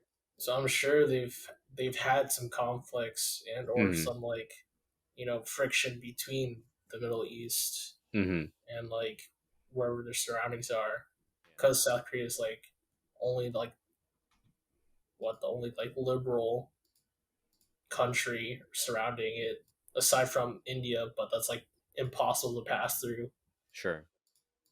And I also think too it hurts even more, again, going to what Maddie said, is that like we all know who's going to survive because we all know who's gotten the most screen time, which is something that I'm like at on the one hand kind of torn about, because like it would have been great to see like expectations subverted, but at the same time it just makes it even worse because like you know who's going to survive, but it still hurts so much. Like we know that Sangwoo is probably going to be the one who makes it. We know that it's probably Saebyeok who's going to make it, but like still seeing them go through that, it really gets to you. And I think that's the strength of the writing, the show, and also the strength of the character work, right? I think a lot of people come to the show because they love the games. They think it's really cool to see the games and how they all play out. But you end up staying because of the characters that are in the show, and you get so invested in them and their stories and what they're trying to achieve. Absolutely. And that's a beautiful thing. That's why episode 6 hits so hard, and why we're gonna go to this last one. And I'll let both of you kind of lead this one off. Il-nam and Giehun play marbles, and one of the most like tragic, one of like the most gut wrenching sequences I've literally ever seen. I think like it really hits hard, man. All right, question for you both. Go ahead. If you were in Giehun's situation, would you lie to the old man? Oh God, you're Absolutely. putting me on the spot. I think that like Absolutely. as much as I would love to say that, like, yes, I wouldn't do it. I do the right thing. It's like I don't blame Giehun for what he did. Like when your back is against the wall, and one, like your mom is going to die soon, right? You need the money, and he's clearly in a desperate situation. And two, like the old man has already talked about how like he's just doing this because like Yeah. he has a tumor in his brain. He's going to die soon anyway. In some ways, one could argue, not that I'm going to. Please don't uh, take this clip out of context or whatever. One could argue that being shot in the head is probably a quicker, cleaner, more painless death than slowly dying via brain tumor, in sort of thing, and all the complications that come with it. Mhm. Again, not advocating for that, No, but not at all. what I'm saying is that like if I was in his situation, I don't blame him at all, and I think like especially given the pressures of everything that me as Giehun was going through, like I'd probably choose it too, as much as it sucks. And you could see how much it impacts. Yeah. It pains him every single time he has to say like, "Oh no, you said this," or "Oh no, you said that." Like it clearly does hurt Giehun. And it was cool too because of the whole him choosing to partner with Il-nam in the first place. Like he didn't have to, but he was just like, "Hey, let's do it. Like we're friends." And of course they do the stupid stuff. We're just like, "Yeah, we're Gambu. We're trusted friends." It's like, no, no, please. The title of the episode is Ganbu. Yeah, please. But anyway, both of you, what you were saying, Vince, sort of thing. Oh no, Oh, no. Maddie started it off, but go ahead, Vince. I mean, do you want to start, Maddie?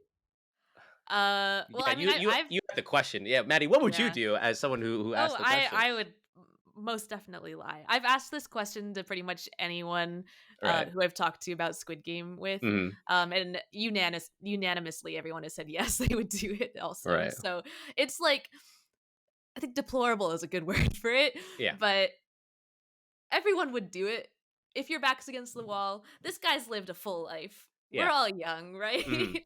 I would do it. Sorry.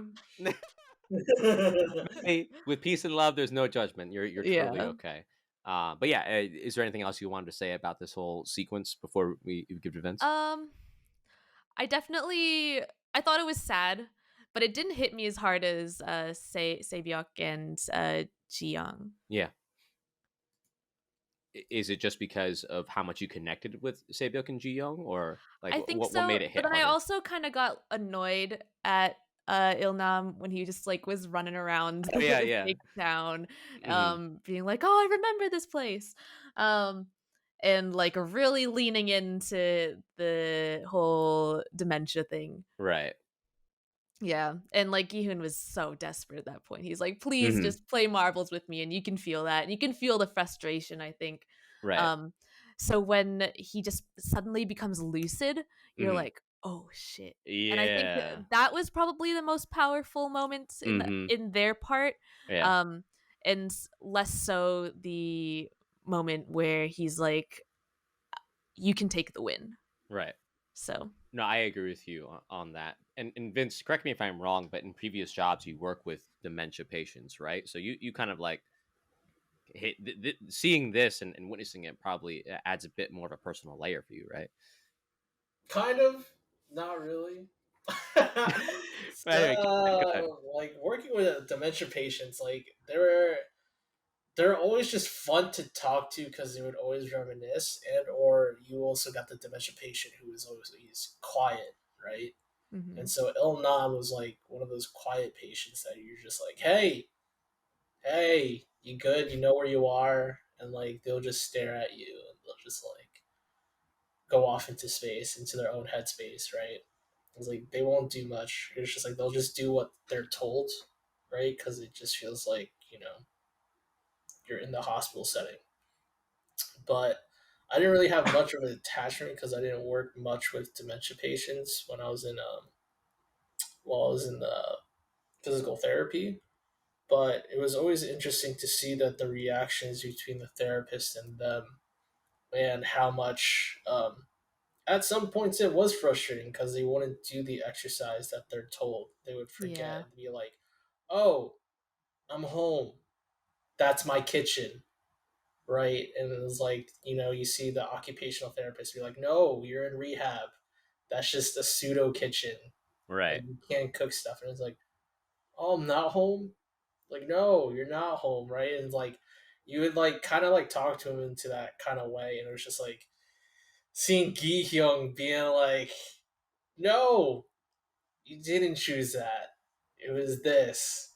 And you're just like, it Yeah. kind of it eats you up inside, but at the same time, part of me says, right? What was interesting is like what you say. I know Maddie said like he was lucid. To me, I felt like he manipulated it because you look Mm, back at like the last yeah. episode, right? Yeah. And like he has his tumor and he's fully there. Yeah. Right. His brain is kind of huge. Hmm. You know what I He was mean? most definitely just playing him. Yeah. Yeah, But like at the time you don't know that. You're Yeah. thinking like, Yeah. oh, he's suddenly he's lucid now. right. But even Yeah. I was a little bit sketchy because his guesses were just too good, Mm, compared to Gihyung. I was like, there's no way Gihyung would have like really bad luck with just choosing evens and odds because you can obviously like he was second guessing himself. right. But like Il Nam was just like on point, being like even. It's just like, bro, come on, like like he read Gihyung like a book, like it was Right. a picture book, and I was just like, that's Mm, a great manipulator right there. mm, When it came time for his like his finding a final resting place in his home, some party was like, damn, this is some twisted shit. This is actually his like village. right. Yeah. It was twisted for sure. I think it again. It hits really hard. I know for a lot of people, this is the part that hit them the hardest when he reveals like, oh, like why are you feeling like an old man sort of thing, but also still takes one for the team and kind of gives him the um what's it called, the marble. I I don't know if both of you. I thought he legitimately died. I thought they didn't show it on screen because like who wants to watch an old man die sort of thing. Yeah, But looking I like back that. on it, it made sense that like, oh, if you don't see them actually die, then they're still Yeah. alive, sort of thing.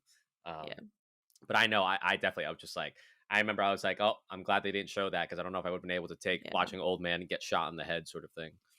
I think I also thought he died, but it did register to me as weird that they didn't show the death. I defintle thought about. I Yeah. noticed that they didn't show the death too. Yeah, Yeah. for sure, for sure. Oh, I thought he 100% died. I mean, like, you asshole. This is why I don't like Oh, you. we'll talk about that later. Don't you worry. Once we get to the end, but yeah, in by far the best episode of the show, and also the one with the most feels for everything we were talking about. We even talk about the couple that was forced. One of them was forced like to kill the other person just Yeah. to get through the game, which is awful. Um, I but I wonder if will. they like actually played or if they chose, Yeah, okay, you no, that's a live. good question. Yeah. I'd be curious to know that too. And just to finish this off, so when they were forming teams, Minyo was not able to get a teammate, and she's taken away by the guards. It's an odd man out. Did either of you expect her to just be alive and be waiting in the room? I thought she was gonna go somewhere. I didn't think that she would just like survive though? I think I was trying to ask that question, but then right after they dragged her away, they revealed you guys are fighting each other actually. And so then I just was like, "Oh no." And my mind just like completely went away from her. Right. Um but I do have to say when it was revealed that she was just like lounging back in the safe Yeah. room, I laughed. I was Oh no, I like did too. I did too. I was like, "All right, that's some queen shit right there." Girl boss for sure. Girl boss. Girl Oh boss. my gosh. Absolutely. All right, so we get to episode 7, VIPs, and we get introduced to the worst characters, the worst actors of this entire show, the Oh, VIPs. I'm this I don't even want to outfit, like do Adam. a plot summary. I'm just gonna say this. I don't know if it was on purpose, but these are by far not only the worst actors in the entire show, but also some of the worst dialogue I've ever heard in my life. It's like, oh my Terrible. god, like who let this happen? I don't know if it's supposed to be like a caricature of like rich Americans or something, like, or maybe because Oh, it's it for Korean, sure was. or if it was like Korean director and like not necessarily like knows the language that well or knows how to Oh, direct English yeah. actors sort of thing. But it was so bad. It was like took me out of it bad sort of thing. Like I remember when they're doing hopscotch game of death or whatever you want to call it. Like the one VIP is like, so it seems like when it seems like it's hopscotch or something. It appears that when they jump, they fall through. It's like, oh my god, guys, like who wrote this dialogue? I'm gonna bet Jesus. on 69. Yeah. Why'd you bet on 69? Because it's a lucky number. It's like, oh, come on, guys. Like, are we 12? Like, Jesus. It was bad. Just horrible. It just Horrible. sounded dubbed too. Yeah. Like, I don't know what it was about that, but like, it did not sound like the actors themselves were speaking. It sounded like the actors were going through the motions and then someone dubbed over top of it. It was. Like, I I like couldn't believe it. I was like, yeah. what is happening? Like I remember too, like it was like it appears that one of them has figured out the difference between two classes. Oh, it's like, oh God, guys. Like, can we please like just talk like a normal person? It was bad. Obviously the VIPs are the ones running the show and like they're betting on who's going to win because I guess when you're that rich, like that's the only entertainment that you can have. Something, something, something, privilege, rich people, yada yada yada. They're betting on them like Giehun was betting on the horses. There's your analogy. That's that callback. And of course, at this time, Vince's favorite character comes back, Junho. He's trying to infiltrate the VIPs. Okay, he wants to get more info on the games, I forgot so about that. and so he gets propositioned by one of the VIPs, which was I was just like, I can't believe we're going here, but we're going here. I can't believe we're Um, going here. That's exactly my thought. I was like, I can't Yeah. believe we're going here. yeah, I It's like, can't believe we're oh, going here. this is happening. Yeah, and Junho, in his infinite wisdom, decides that okay, I'm gonna threaten this man with, uh, like with death, and then get a recording of him admitting to everything. And then in my head, I'm like, how would this ever work though? Like, let's say if you did build like this went to court or something, like this man is confessing something at gunpoint, like that doesn't count. Like, what? Like, what is the strategy here? And this goes back to what Vince is saying, like. Juno, like, why are you such a horrible cop? I don't get it. Like, bro, what are you doing? What's the plan? Yeah. Not only that, all Junho did was tickle this man's balls. I was like, I guess, sure. Yeah, it was very odd. So and because that starts like basically they notice the VIP is gone, he tries to escape, but we'll talk more about that in the next episode. But it was odd. It was very very odd. I still think Junho in this show is definitely a source of improvement. But let's get to game number 5, hopscotch game of death. I'm just calling it that because I don't know Yeah, what game this is supposed to be. hopscotch. I don't either. I don't know You what game this is just- based on. I never played a game where you have to hop on one of two different tiles and one of them is wrong no matter what. Like I don't remember this game. This I'm is pretty not a sure kid's game. this is just a messed up game. Yeah. This is like Ninja Warrior except like death penalty. Like that's the impression that I got. This one Yeah. is by far the scariest to me. Yes. Yeah. I agree with you. So I like the beginning about how they had to choose numbers and all that other stuff, and I think that was cool. Again, it goes to show though that a lot of how you perform in the game is based on luck, right? Like they don't know what the Mhm. game is, so like the people who went first, sorry, like you're fucked, sort of thing. Like whoops. But overall, how'd you all feel about this game, especially compared to the previous games? Like we had just gotten through like just crying our eyes out from game number 4, but here we are at game number 5, Hopscotch Game of Death. How'd you both feel about it? Wow, Giehun, so lucky. Yeah. Yeah. So lucky. My Mhm. man, one of my mans is like, I want to be main protagonist. Make me, make me main protagonist. Mm, All my life, I've been side character. Regrets. right. I'm just like, oh, this is gonna go so well. Yeah. And lo and behold, it did go well. You know, for Gihyun as he's just cruising on the Yeah. back out of Right. sheer luck. I, I don't know how I feel about this episode still, even Okay. after all this time. Like, watching it, it was definitely one of the most tense episodes for me. Yes, absolutely. And so it was exciting and I was on the edge of my seat. But I did also feel like it was too long. Mhm. And also just really out of place Yeah. among a lot of the other, because this isn't a kids game. Right. Like there's This is in no no longer a way kids is game. this a kids game. We've gone from kids game to full on. This is something from Saw. Like Yeah. Exactly. And also just I'm skipping all the way to the end, but like Mhm. the glass exploding at the Yeah. end. Well, Like what? Well, there are so many things in this episode that were good, like to Maddie's point, but also stuff that I was just like, huh? Yeah. Like there was the part where like finally we have someone who's smart and it's like, oh, I can tell the difference between the glass.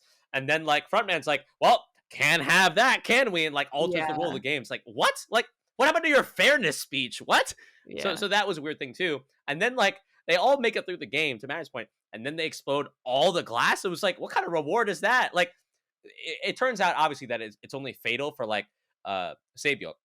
It's One, only fatal. yeah, Only which fatal. one makes no sense. Like, yes, all this exploding glass, and I only got one cut on my cheek. Real act, like what? Like, no. First off, that much glass is going. Like, you're going to get cut up everywhere, and not only that, that glass is going to be stuck in your skin. You're going to need like a surgeon to take that out, sort of thing. It's a ridiculous premise. Also, Yeah. why would you explode the glass in the first place? I thought you want them to win. What? Like, Right? they all could have died from that. Like, what if it went in his neck? What if it went in his eye? Yeah. Like, Yeah. makes no sense at all. How'd you feel about the exploding glass, Vince? I mean, like, it was honestly, from a VFX standpoint, fantastic. All the Cool shreds of shot. glass. I was For like, this is a sure. cool shot. The This is a slow cool mo, shot. yeah. And probably out of all the shots, like, this is the most dynamic, like, Right. everything. Like, the Beautiful whole, set too. Beautiful set. Yeah. We keep going. Totally. I agree. I was like, this is probably, like, where all the budget went in. It was odd too. Like I think it was a nice shot, but it was also a slow mo shot for like almost a minute. I think like it was just like wow, we're still on the shot. Okay, like we're really still here of the slow mo of glass.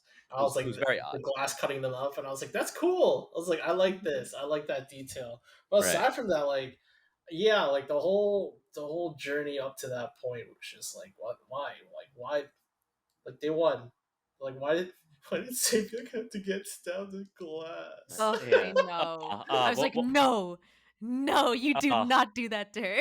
Oh, we'll talk about that for sure. Yeah. I guess before we get to that, in general, right? The other big thing that happens in this episode is Minyo basically takes Doksu and and brings him down with her, sort of thing.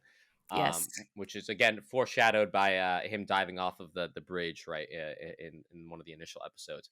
How'd you all feel about that? And so, Vince, I know you had mentioned that the weird romance between them in the beginning. So, what was your reaction to this?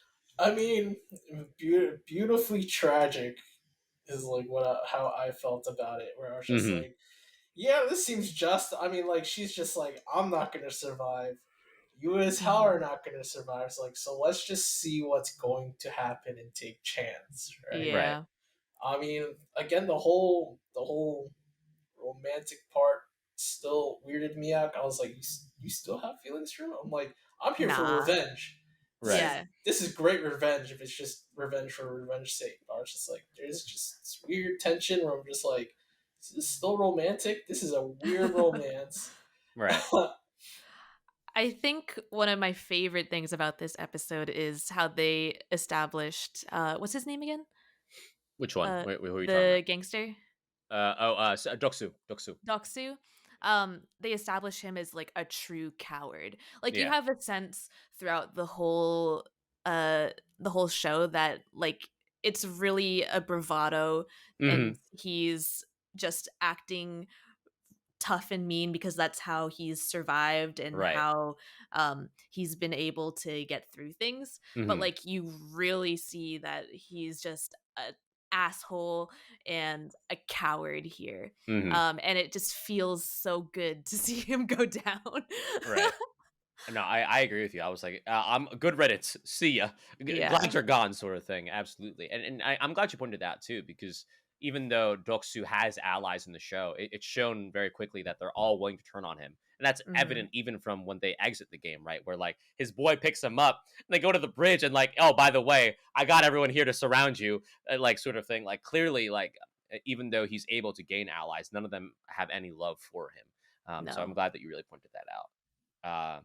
But yeah, anything else you want to talk about Hopscotch Game of Death before we get to episode 8? I mean, this isn't about like hopscotch game death, but just like you just remind me of the point of like we forgot to talk about like Doksu's like whole marble game and like Oh his yeah, character development. I'm just yeah, like that. I was just like that was an amazing moment to me for his character arc. Where I was just like that's amazing. yeah. It was certainly a cool moment too, and I think it was almost like a good comedic relief between the other three things that were happening. Just like, okay, we have a chance to breathe and like not cry for Yeah. once. Yeah, no. So we get to episode 8, the front man. So our heroes, Giehun, there's only 3 people left now. Giehun, Sungwoo, and Sebyuk. They have their final meal before game number 6. Um, and I don't know if this was like an like an analogy for like, you know how like when a prisoner is about to like be executed or something, they have like a one last meal sort of thing. I'm not sure if Mhm. that was supposed to be, but listen, it was the fanciest dinner I ever seen. Okay, I'm talking Yeah. like 5 courses, real big juicy steak, lots of desserts, all that stuff, and of course Sabyuk is literally bleeding out as she's trying to eat. No one's gonna notice like the girl with like the gigantic glass shard in her in her stomach. Like, what's going on, guys? But Well, no, whatever. she'd pulled it out when she Oh got yeah, no, shown that's right. You're Yeah. right. later. You're right. She did. She did. Yeah. She was just Which, bleeding a lot. Yeah. oh my god. Yeah. Doing that, like, first off, barehanded. She didn't even have a disinfectant. Like she just Yeah. like Like Jesus. I feel like I would just pass out. I think everyone would. Yeah. I know I would. Just goes to show how strong Sabyuk is, and not only as a character, but also just her will to survive, sort of thing. Um, So the cool thing about this is that even though they're all eating dinner, you can tell that like the 3 of them are sizing each other up, and like the tension is building, right? Um, and of course, Giehun being the person that he is, he sees what Sang-woo has kind of come to, because Sang-woo pushed that person at the end, right, of Hopscotch Game of Death again, just showing more and more of his downfall, sort of thing, and how he's going to do anything to win. Hmm. And so it was cool to see Giehun talk to Sabyuk. Sabyuk's like, it's like it's like when you're trying to talk to your friend and like you're really trying to like open up to them, and they're like just like, bro, like I can't even right now. It's like they just can't pay attention for whatever reason, sort of thing. And Sabyuk's like, yeah, like that's great and all, but like I'm like dying. Can you make sure that my little brother survives? Like Giehun is so like, Oh we have to be careful. Maybe we'll do a tag team attack, or like and so once he realizes that Sabyuk is literally on the brink of death, he goes to try and get help, and that bastard Sang-woo, you bastard, goes and kills her in the Ugh, meantime. Oh, you Um, forgot the I moment cannot where believe she it. tries to stab him, or where Gi-hung tries to stab Sang-woo, and she's like, "You're not Don't like do that." it. oh yeah, no, Yeah. you're right. You're right. She No, stops him. that's That's really good that you called that's that out. not you, and I'm just like, Right. uh, oh, I'm still in disbelief that he just slit her throat. yeah, Like I can't even imagine doing that to another person. yeah. Like you're looking them straight in the eyes. You're doing Mm. that. Like ugh. It's horrible because like s- as you're approaching, you could tell Sabyuk is like literally about to die, right? And he's still Yeah. just like, I'm slitting the throat, sort of thing. Not like oh, maybe I'll just like make the cut a little bit bigger. Like, nope, I'm just gonna end it right here, sort of thing. Yeah. And again, just goes to show how far Sang-woo has fallen. Um, What a way to go. What a I way to go, indeed. It know. was. I know I was really sad about this death, like because I really was excited to see what Sabyuk was going to do, like the Me dynamic that too. was going to be there in the final game. But how'd you all I feel wanted about her it? to win. Yeah, same. Yeah. You the same way, Vince? I felt like out of everyone to win, I was like, aside from Gihyun's plot armor, I was like, if Uh she huh. won, like I think she would win Mm-hmm. the whole Squid Yeah. Game because Yeah. like she's technically stronger than Sungwoo. She's Right. scrappy. Yeah, Yeah. she's like Yeah. she definitely is smarter than like Gihyun. So I Mm-hmm. was just like, I'm pretty sure if they were all to play Squid Game, like she would definitely win. Yeah. Yeah. But she's just the outlier. And her death was foreshadowed too. Again, like because of the whole she went up to the guy and like put the knife up to his neck and she got her neck Oh slit. my god. Yeah. Yeah, Crazy. Insanity. wild. So while we're all recovering from that, we find out that Junho tried to escape the island, Right. but is shot Fucking by the front man. idiot. Like I just don't like he's trying to We could just climb. gloss over this probably. Yeah, like he's trying to like send all these pictures. Like, oh, better get better signal. I'm gonna send all these pictures, and I'm gonna call my boss. Hey, boss, by the way, I'm on this death island. I'm sending you all the evidence. Like oh god, like I don't understand what the plan is, bro.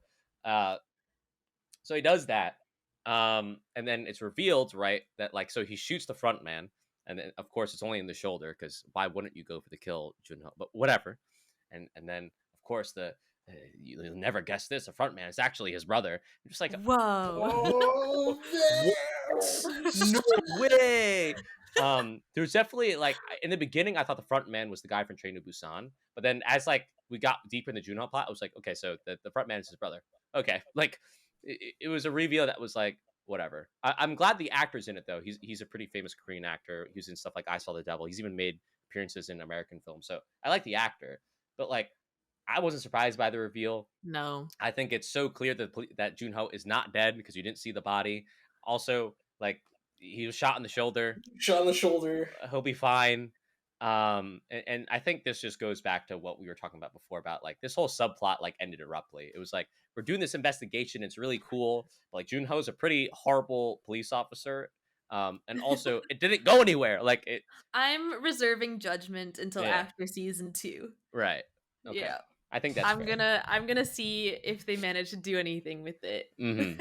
Well, obviously, Junho is probably going to be like the next main character for season 2, Right. right?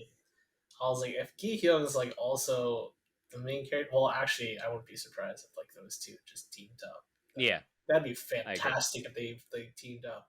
Mm. But at the same time, I'm like, man, this was so useless. I'm like, you had diving gear, you had a whole scuba gear. I was like, what was your plan? You got Right. dropped off into another island with barely any signal. What was your Mm. plan? Right. What were you planning to do Right. The fact that his afterwards? phone was still alive too is a Right. miracle unto itself. It was like what? Like no way. And then it was just it was just so much like the boss is just like, hey man, where you been? Like the boss wasn't like, oh, set a search party for him, like do anything. Which is like, hey man, it's good to hear from you. Like it's been a while. Like come on, guys. It was just whatever. So that takes care of that subplot. Definitely one of the weaker parts of the show. Anything else you want to say about your boy Junho before we get to the final episode? I can't wait to see you in season 2. That was so obvious. It's like another Jon Snow situation. Yeah. He's alive? It's What? like, what? No. Oh my god, it's What? Jason Bourne. Oh my god, it's Jason Bourne. All right. So episode 9, Lucky Day. Game number 6 is Squid Game. Who would have thought? In an interesting twist of fate, or not even twist of fate. I guess it's all foreshadowing, right? In the beginning of the show, they talk about Squid Game. They show children playing it. I'm assuming that's supposed to be Sang-woo and Giehun when they were kids playing, and now the game ends with them one-on-one playing Squid Game once again. So they're playing. How'd you all feel about, I guess, just game number 6 and how brutal it was in general? I couldn't watch this. Really? Yeah, I mean, like, I watched it, Re- no, but, Mary like actually didn't watch anything after that part. but, She like just shut it but, off. like, through my fingers is how I watched it, Right. because it was just so brutal, and, Hmm. like, I don't I don't do well with that kind of violence, if you know what I mean, Sure. where it's just, Sure. like, so manual, is Yeah. I guess? I can't even word Scrappy, right maybe now. is the word. Like Yeah. when I look Like, at that. digging into people's eyes is a ugh, no, Yeah. ugh. When I look at that, like, so Vince knows because he and I have watched a lot of those movies together. Like stuff like Ip Man or stuff like The Raid is highly choreographed, right? These are the people fighting are people who know how to fight, right? But when I watch this fight, you can tell like these are guys who are just like desperate, like swinging for the Yeah. fences, doing everything they can to win because like that obviously like everything's on the line, and you can see that desperation in how they fight. Mhm. What do you think, Vince? I mean, it's pure survival instinct Yeah. at Yeah. this point, right? Like you're desperate, you're Oh, stuck so in a hard to corner. watch. You will do anything, bite, claw, Hmm. gnaw your way out Yeah. to like whatever is going to happen, Hmm. Yeah. and then what else can you do? It's it's Squid Game. Hmm. Like Yeah. like Well, you play your dirtiest. You use everything at hand. There are no rules, Hmm. right? yeah. Was I the only one thinking this though? Like, the entire time this was happening, I was like, what would have happened if more people survived? Yeah. Like, what would have happened if there was an odd number? Like, Yeah. yeah, like what would have happened if Cyberdoc didn't die there? Like, would it have been a different game? Would it still have been Squid Game? Yeah, that's an interesting question because I don't know how Squid Game is played with multiple people. At Like, least, you have to have even teams, right? No, yeah, at the in very the least, intro, yeah. if I remember, it was like you have a team Hmm. that you're with. It's just you Hmm. have one chosen player to one person who's it has to touch the end, right? If I'm Yeah. remembering things correctly, and the team wins, right? But Hmm. the team who's defending has to stop the other player. That means the person who has to go to the other end would probably be bludgeoned to death Oh God. Right. Yeah. until another teammate fills in, right? So like from Junho's investigations, it looked to me in the previous years there was only one winner, right? Yeah. Hmm. So, but like, what would have happened if multiple people won then? Like, would they split the money? But it didn't seem like they allowed for that. Hmm. So, Yeah. like, do have a lot of questions about that kind of stuff. It is a good question. Like, I think it also comes to, like, is there a game number seven? Is there like they just keep on playing Squid Game until like someone wins? Like, I think Yeah. it's a really really good question to bring up. No, Uh, because like what happened was, right, like they both Gihyun was like, if we both give up, right? There's that moment. If we both give up, then the game is over. So I'm pretty sure, if And they both plot die though. if the plot's consistent, no, they would be sent back to reality with no Oh, right, money, right, right, right. right. and they both live, but still in debt. Hmm. Yeah. Yeah. I guess getting back to the fight, I think it's a good fight in the sense of like there's clearly times where one person has the advantage of the other, and that swings wildly multiple Mm-hmm. times during it. So I think it was good from a drama sense. Again, what took me out of it is also having our VIPs commentating like, Oh "Oh, yeah. what?" So like I can't believe Oh, it's I like, can "Oh, like he's stopping right before he's gained victory." It's like, "Oh my god, guys." my Uh, money. of course it's raining. It's like, oh, but Oh yeah, the comment on the rain, I was no, like, it's ugh. just like, please get me out of the simulation. So obviously at the end though, right? They have like their final stand ups. Sangwoo's on literally on the floor, like he is down and out, right? Um, and then Giehun decides like, hey, let's do a vote. Like, let's just stop this. Like, he clearly doesn't have the heart to kill his childhood friend, which is really what makes the fight so personal, right? Like, not only have we seen the descent of Sangwoo, but also like this is something where both of them know each other very, very well, all that sort of thing. And of course, Sangwoo makes a fateful decision. Like he one in some ways, one could argue that it's selfish, but in his eyes, I'm sure it's a selfless thing because he just wants Gion to take care of his mother, sort of thing. How do you all feel about, I guess, the way that game ended and Sangwoo's sacrifice in that way? I thought it was appropriate. I Hmm.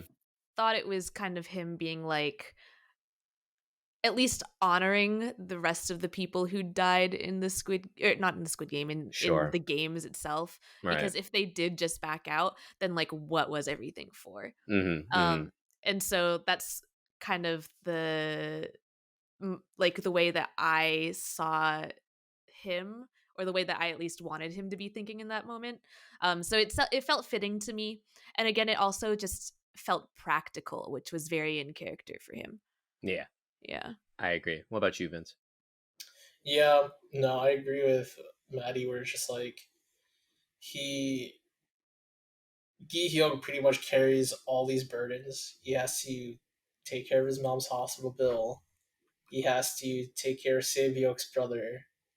He now has to take care of Sungwoo's mom. Like it all comes in full circle at that point where it's just like, everyone just chooses Gi Hyung just to take care of him because he's just, even though he's stupid and a dick, he's that lovable protagonist where he's just like, you can't hate him because he has that charisma. You Yeah, he know, saved the cat. yeah. That's like as a tangent. I took a Hmm. screenwriting class back in college, and Right. that's literally there's like a whole book on screenwriting called Hmm. like Save the Cat. Right. Because if you want to prove that someone is actually like a decent person, you Right. give them a situation where they save the cat. Right. And so I find it so funny when shows take it literally like that. But Yeah. anyways, side tangent. Absolutely. Keep going, Vince. No, yeah, no. Like I had to also read that book for a screenwriting class, Yeah, it's and funny. it's pretty much just that, right? It's just like that. The protagonist you will always love is always tailored towards that. He's charismatic, and everyone's willing to pretty much give their all because he gives his all, right? Regardless of the disadvantages that you as a writer give them and whatever situation you put them through. Hmm. Mhm. And that's just the fun of it and why people relate to it. I'm just like, at this point, to me, I'm like, Squid Game, I'm like, this is the most IRL anime I've ever seen. Right. Right. With how it's all its character setups and like all its tropes, and I'm like, yeah, this is pretty anime. Yeah. Yeah. I could definitely see that. Yeah. Okay. Well, of course, by Sangwoo sacrificing himself, Giehun is the winner of Squid Game. He gets all the money. And we get into what I would call like an extended epilogue because we go through a lot of different things. So There's a lot. yeah, there's a lot that they do in this episode. So one, Gi-hun gets the money and he goes to see his mom, and unfortunately, we find out that his mom passed away while he was Oh my god, playing the that Squid was Game, heartbreaking. which is Yeah. heartbreaking, absolutely, because that's who he was doing it for. And I'm not sure if that's again another comment on capitalism about how like you can work so hard and it still doesn't matter or like you're not going to be able to fulfill your goals because some things are out of your control. That Yeah. could be it. So that happens. Obviously. And then after that, Gihun kind of goes in with seemingly a depression for a year. Doesn't really spend all the money. Um, Any yeah, money. and I think it was a cool kind of like comparison sort of thing because the banker like calls him in and just like, hey, like, are you okay, and kind of like checks on him. And I think it's a cool kind of moment because old Gihun would never get that kind of treatment. He's only getting that kind of treatment because he has so much money. So Mhm. so there's that, and then he gets a mysterious message from a flower person, and it makes a reference to Gambu. And he goes to this place. It's revealed that Ilnam is the master of puppets. Um, I don't even know what to say about this. Ilnam basically talks about life philosophy and then like helping people, and then he says something about how rich people and poor people are the same because like they're both bored. And like I'll be honest, like That's what rich people say. I'll be honest, like I was just like I can't take this. I can't take this seriously. This is dumb. Yeah. Um, so what did you all think? I guess True. basically of Ilnam's reasoning. One, and number two, did you ever suspect Ilnam of being the man behind everything while you were watching the show? You want to go first, Vince? I was like phasing in and out of it because at this point I was just like, what are you trying to pull here? Yeah. I was like, well, who are you fooling? Because like it took me out of it. It bumped from this whole thing from being like Yeah. a 10 out of 10 to like a 7 for me. Yeah. Ooh, 3 points. Yeah, because I was like, why? Why is Ilnam alive? And Mm-hmm. why is he the master of puppets? And like, are we really playing this last game before he dies because he was bored? Yeah. You know what I mean? It's the reasoning that doesn't make sense because it's just like, um, you feel like you knew Ilnam Right. and like Yeah. you pretty much grew with his character growth throughout the Squid Game, Mm. and then it crumbles his whole character by just saying he was bored, like a Mm. Yeah. typical rich person. Yeah. And Well, it's just like the joy of life and death is like the price of everything of what you yeah. enjoy. Uh-huh. Yeah. I saw some tweet going around on Twitter um taking like some screenshots from the show as well and showing that like he was participating but wasn't really at risk. Yeah. Yeah, Like there there's a is lot some of different things. screenshots Mm-hmm. of red light, green light, where when you're looking through the eyes of the motion tracker doll, Yes. those who are still are outlined in green, and Mm-hmm. those who are moving are outlined in red. Right. But then there's a screen cap of Ilnam, and he doesn't Yeah. have an outline on him. Yeah. And then there's also a screenshot of Tug of War Right. where they show everyone's wrists grabbing onto the rope, Mm-hmm. and everyone's cuffs are locked onto the rope, Right. but there's no lock on Mm. Ilnam's cuffs. Um, which There's a lot of little Easter Oh, eggs. Yeah, but keep yeah, going. I I didn't haven't know gone that. through and yeah, I haven't gone Yeah. through and like confirmed that myself, but like it seems far fetched for someone to doctor. Right. Um, so I thought that was interesting, and kind of goes along with a lot of the themes of like him trying to pretend to Mm-hmm. be risking the same things that people who are actually desperate Right. while not actually suffering the same risks. Yeah. I thought that was interesting, but Mm-hmm. I think the whole reveal itself was kind of clumsy. Yeah, I Yeah, agree. Yeah, yeah. I it was something that I was like, I just accepted that it happened. Mm. I just accepted it. That's a good way of describing it. So to Maddie's point, there's a lot of different Easter eggs, right? One is like he's obviously player 001.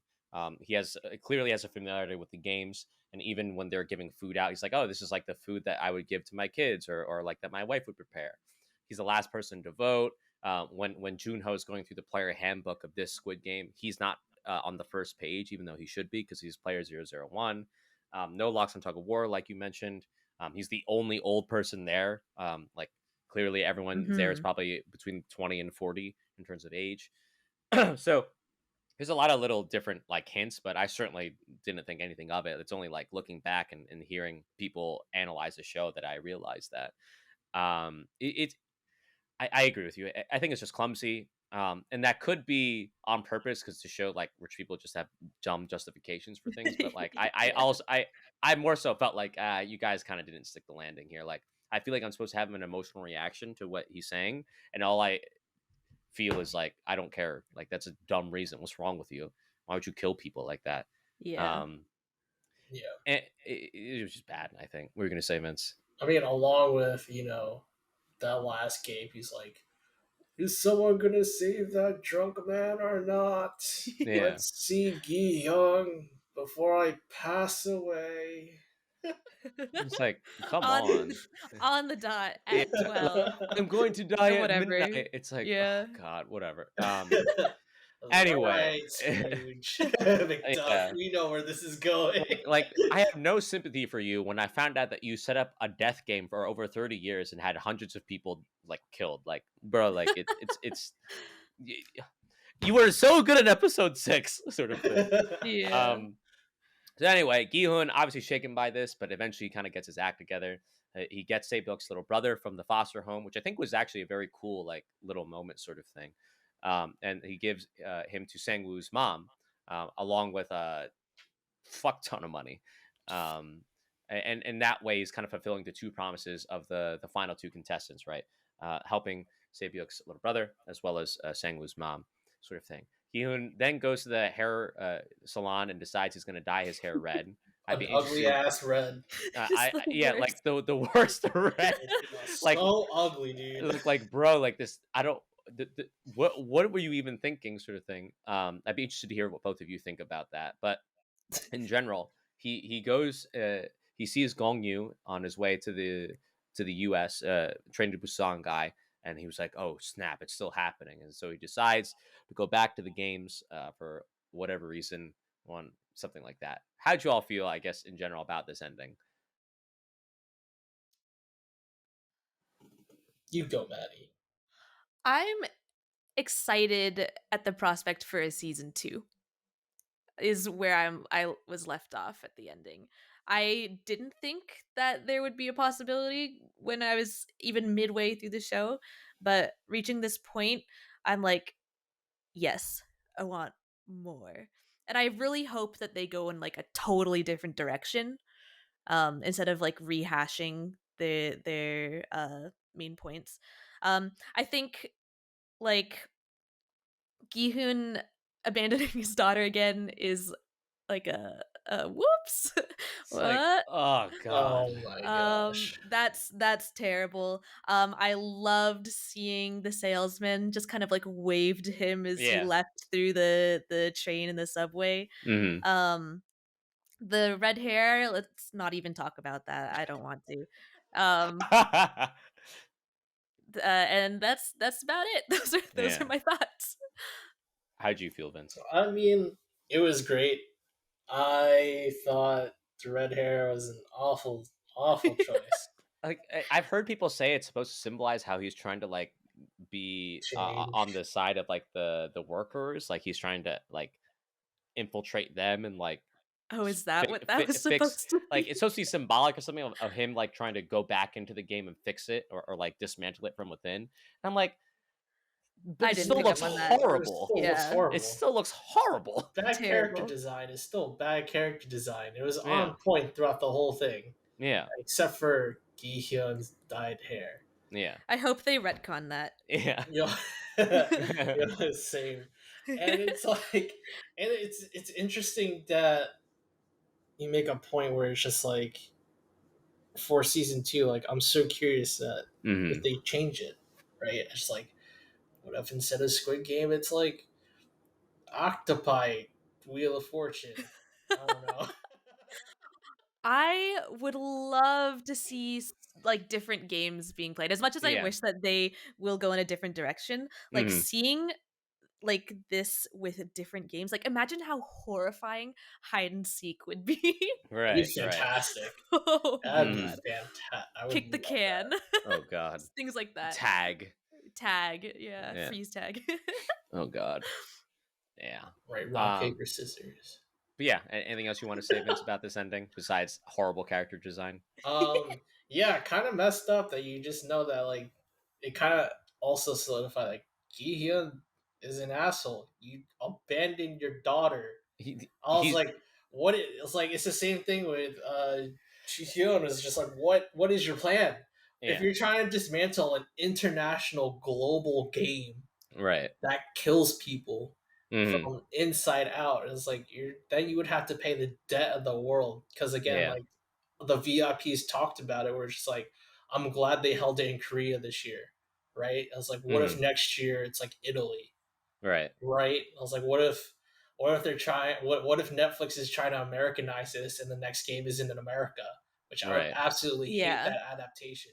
Yeah. I was like, I hope Netflix doesn't pull a Parasite and be like, we're making an American Yeah. adaptation of Yeah. Squid Game, and I'm like, absolutely not, because Netflix is the reason why we're also partly in debt.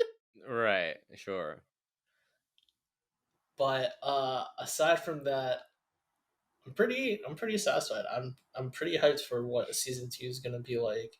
Yeah. I hope they do like other games. I hope they do like non-traditional games that we're used to here in like America, right? Like Hmm. games that are like done around the world that they just do.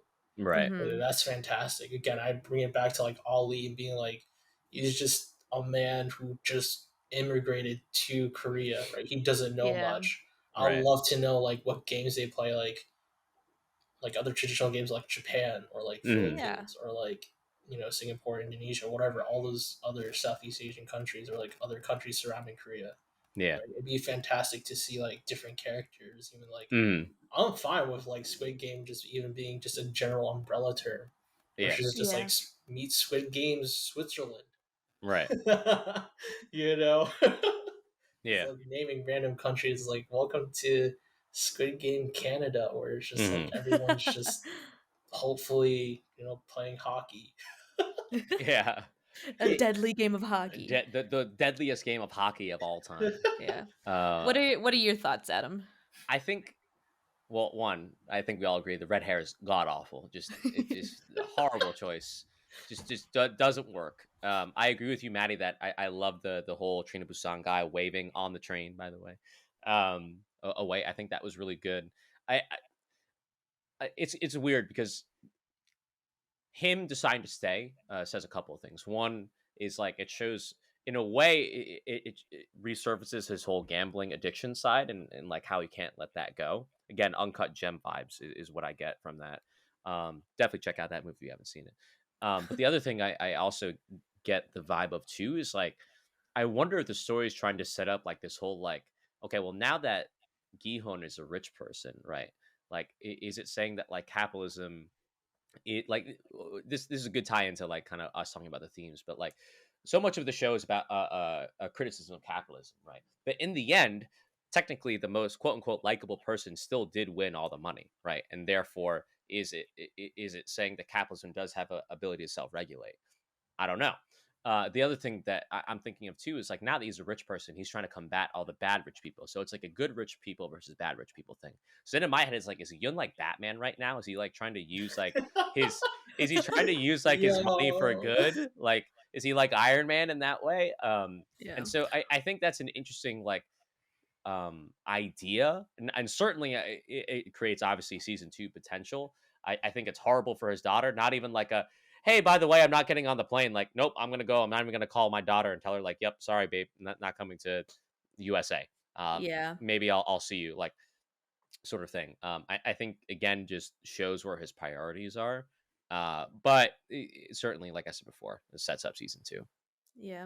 Well, I think something that I'd love to see delved into a little bit is Hmm. how Junho's brother ended up in the position of Yes, the front man. yes. Because if you won a Hmm. previous Squid Game and like got all that money, Right. what would compel you to work for Right. someone else still, right? Yeah, I think Yeah. that's a gigantic mystery, and I'm wondering about that as well. It's like maybe that's what Gihun his destiny is, Yeah. or maybe what we don't know is that Junho's brother also has the same ambition of trying to dismantle the games from within. It's just that he's not in a position yet to be able to do that sort of thing.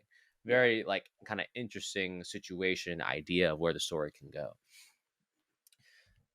Okay, so we've gone through all the episodes, but I do want to touch on the themes, especially, and then we can go through some other stuff.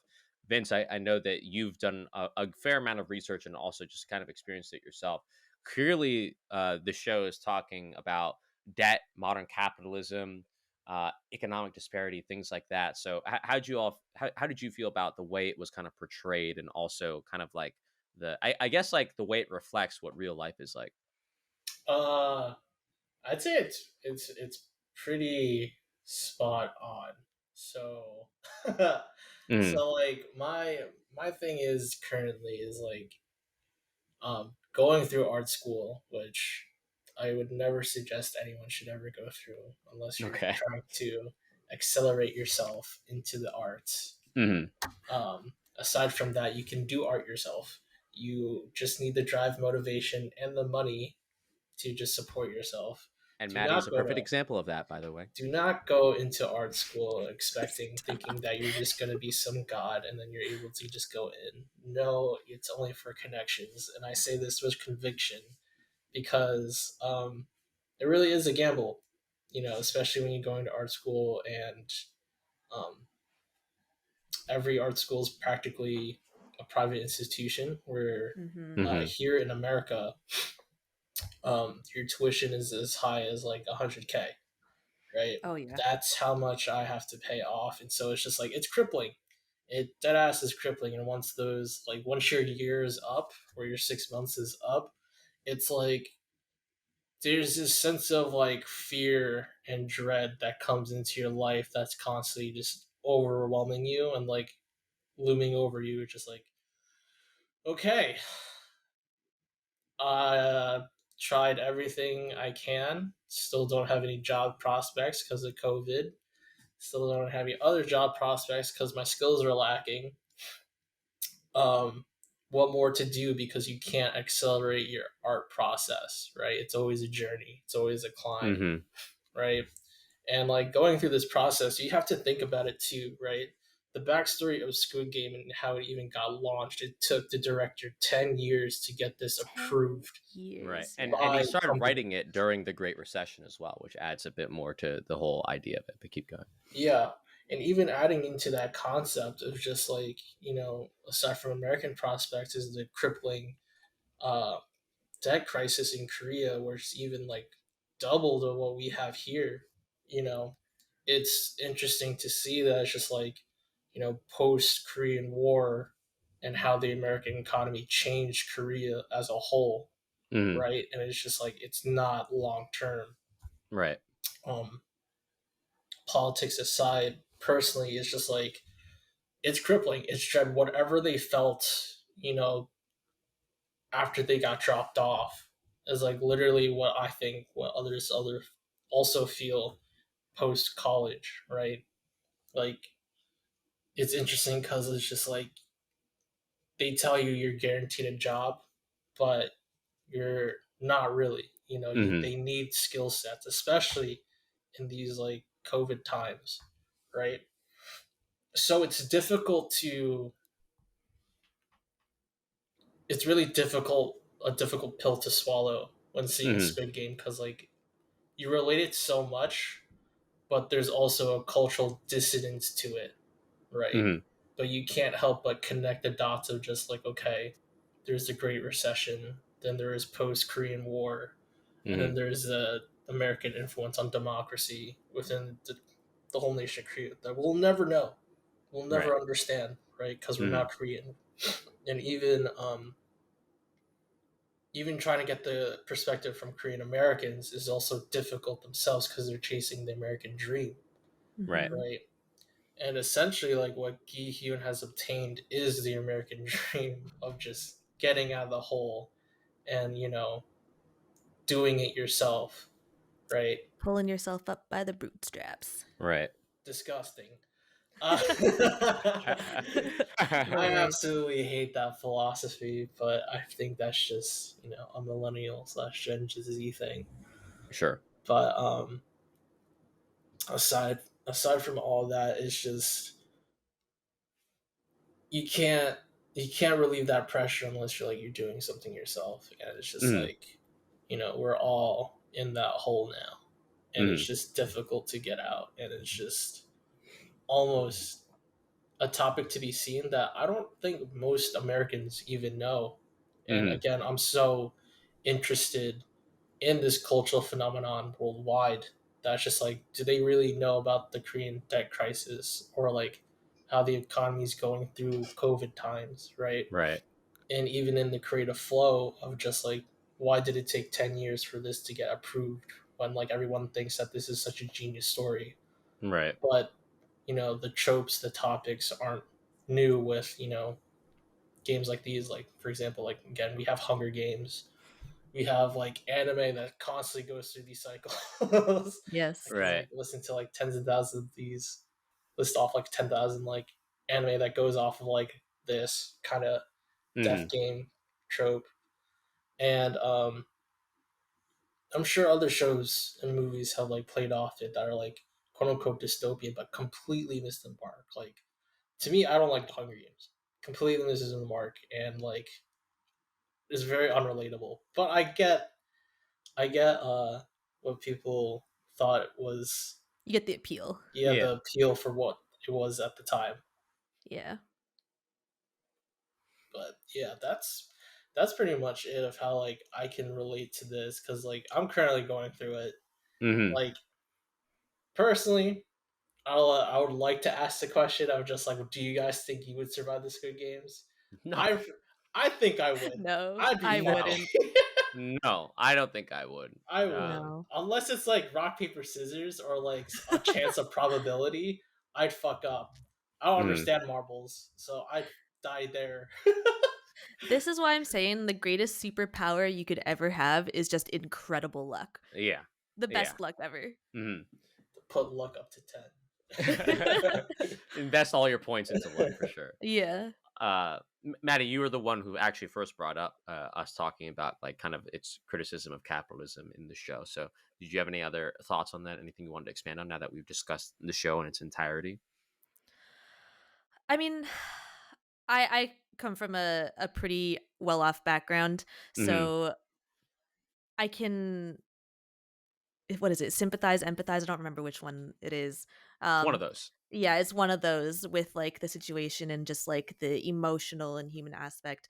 And it breaks my heart that this, well, obviously people aren't going through a death game, but Right, like they're right. experiencing this horrifying crippling debt that would make people be like, I would rather fight to the death Yeah. than live in this reality. Mm-hmm.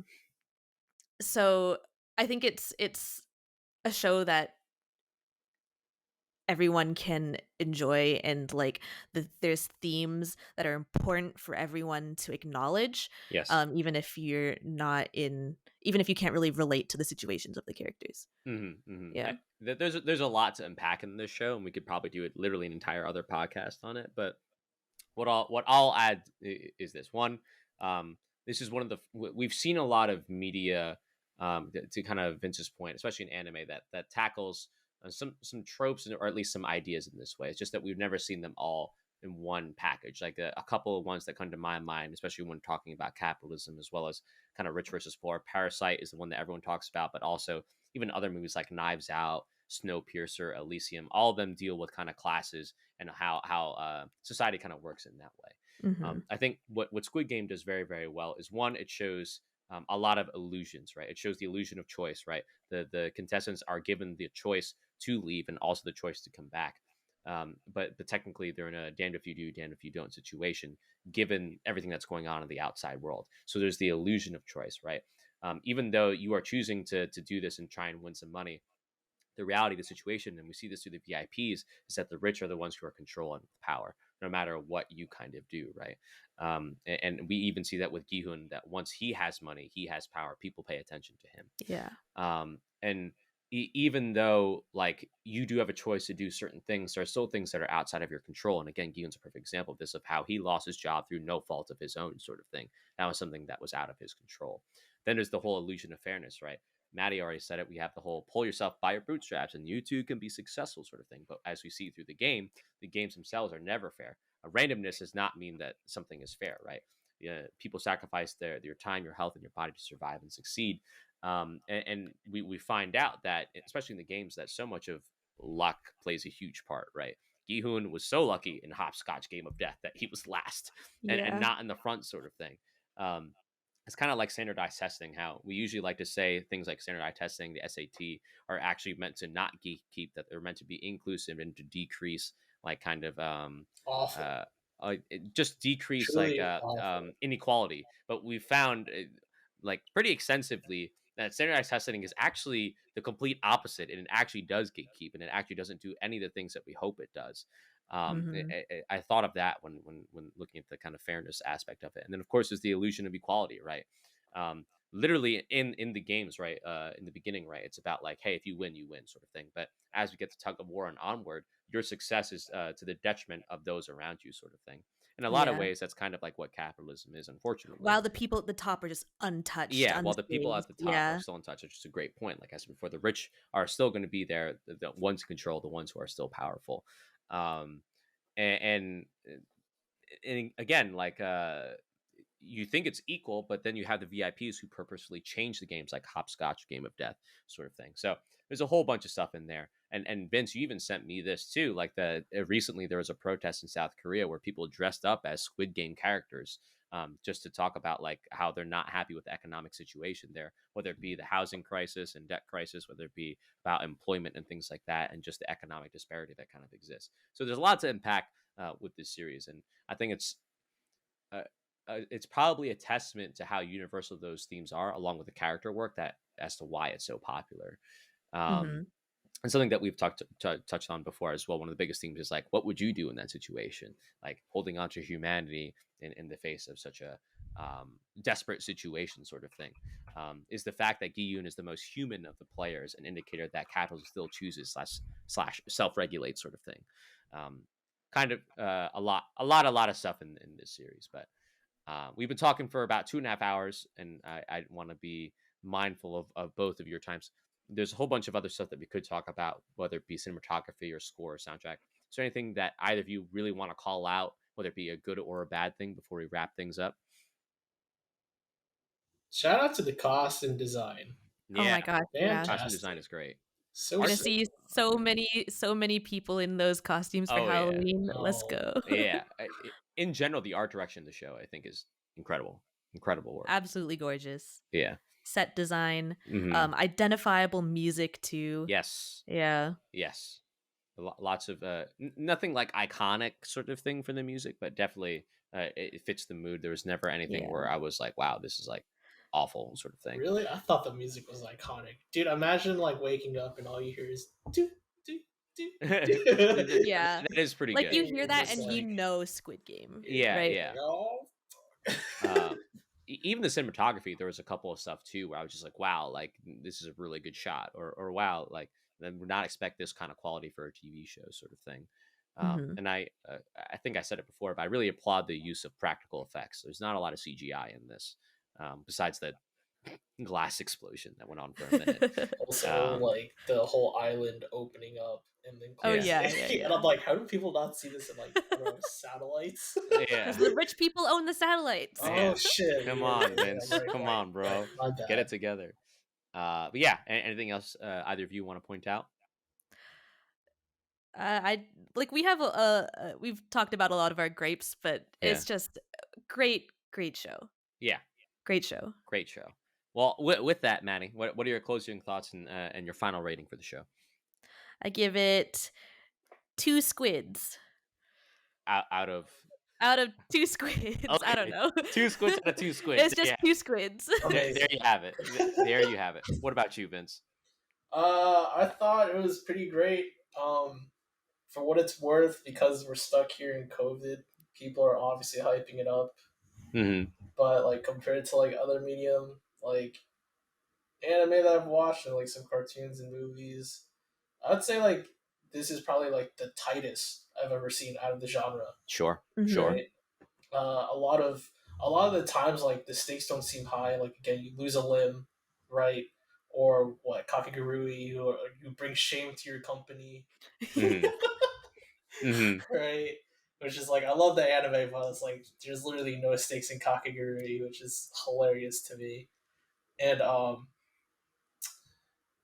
like I find myself like enjoying the whole process where it's just like it's life and it's very relatable and I understand the context. I just wish like more people were open towards other medium like anime and cartoons that have done this before, because it's nothing new.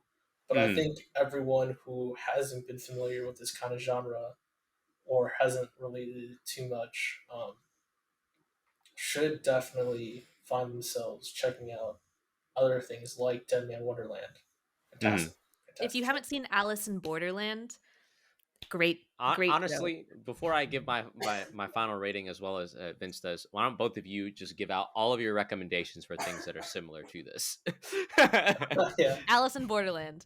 Dead Man Wonderland, Kakegurui, again, hilarious. Mm-hmm. I love it. Darwin's Game was pretty fun, to be honest. If you Not watch great, but- Yu-Gi-Oh, it's the same premise. It literally is. You cannot tell me You cannot tell me that when they gamble their lives to go to the Shadow Realm, dude. It's true. Mirai Nikki, I think, is a classic, though different vibes. Different Right. vibes. Definitely different. Yeah, I think that's it. But Anything else Alice in for you? Borderland is live action on Netflix. Mm. It's like anime, live action anime, like the closest I've ever seen to live action anime. Actually, even more than Squid Game. So Mm.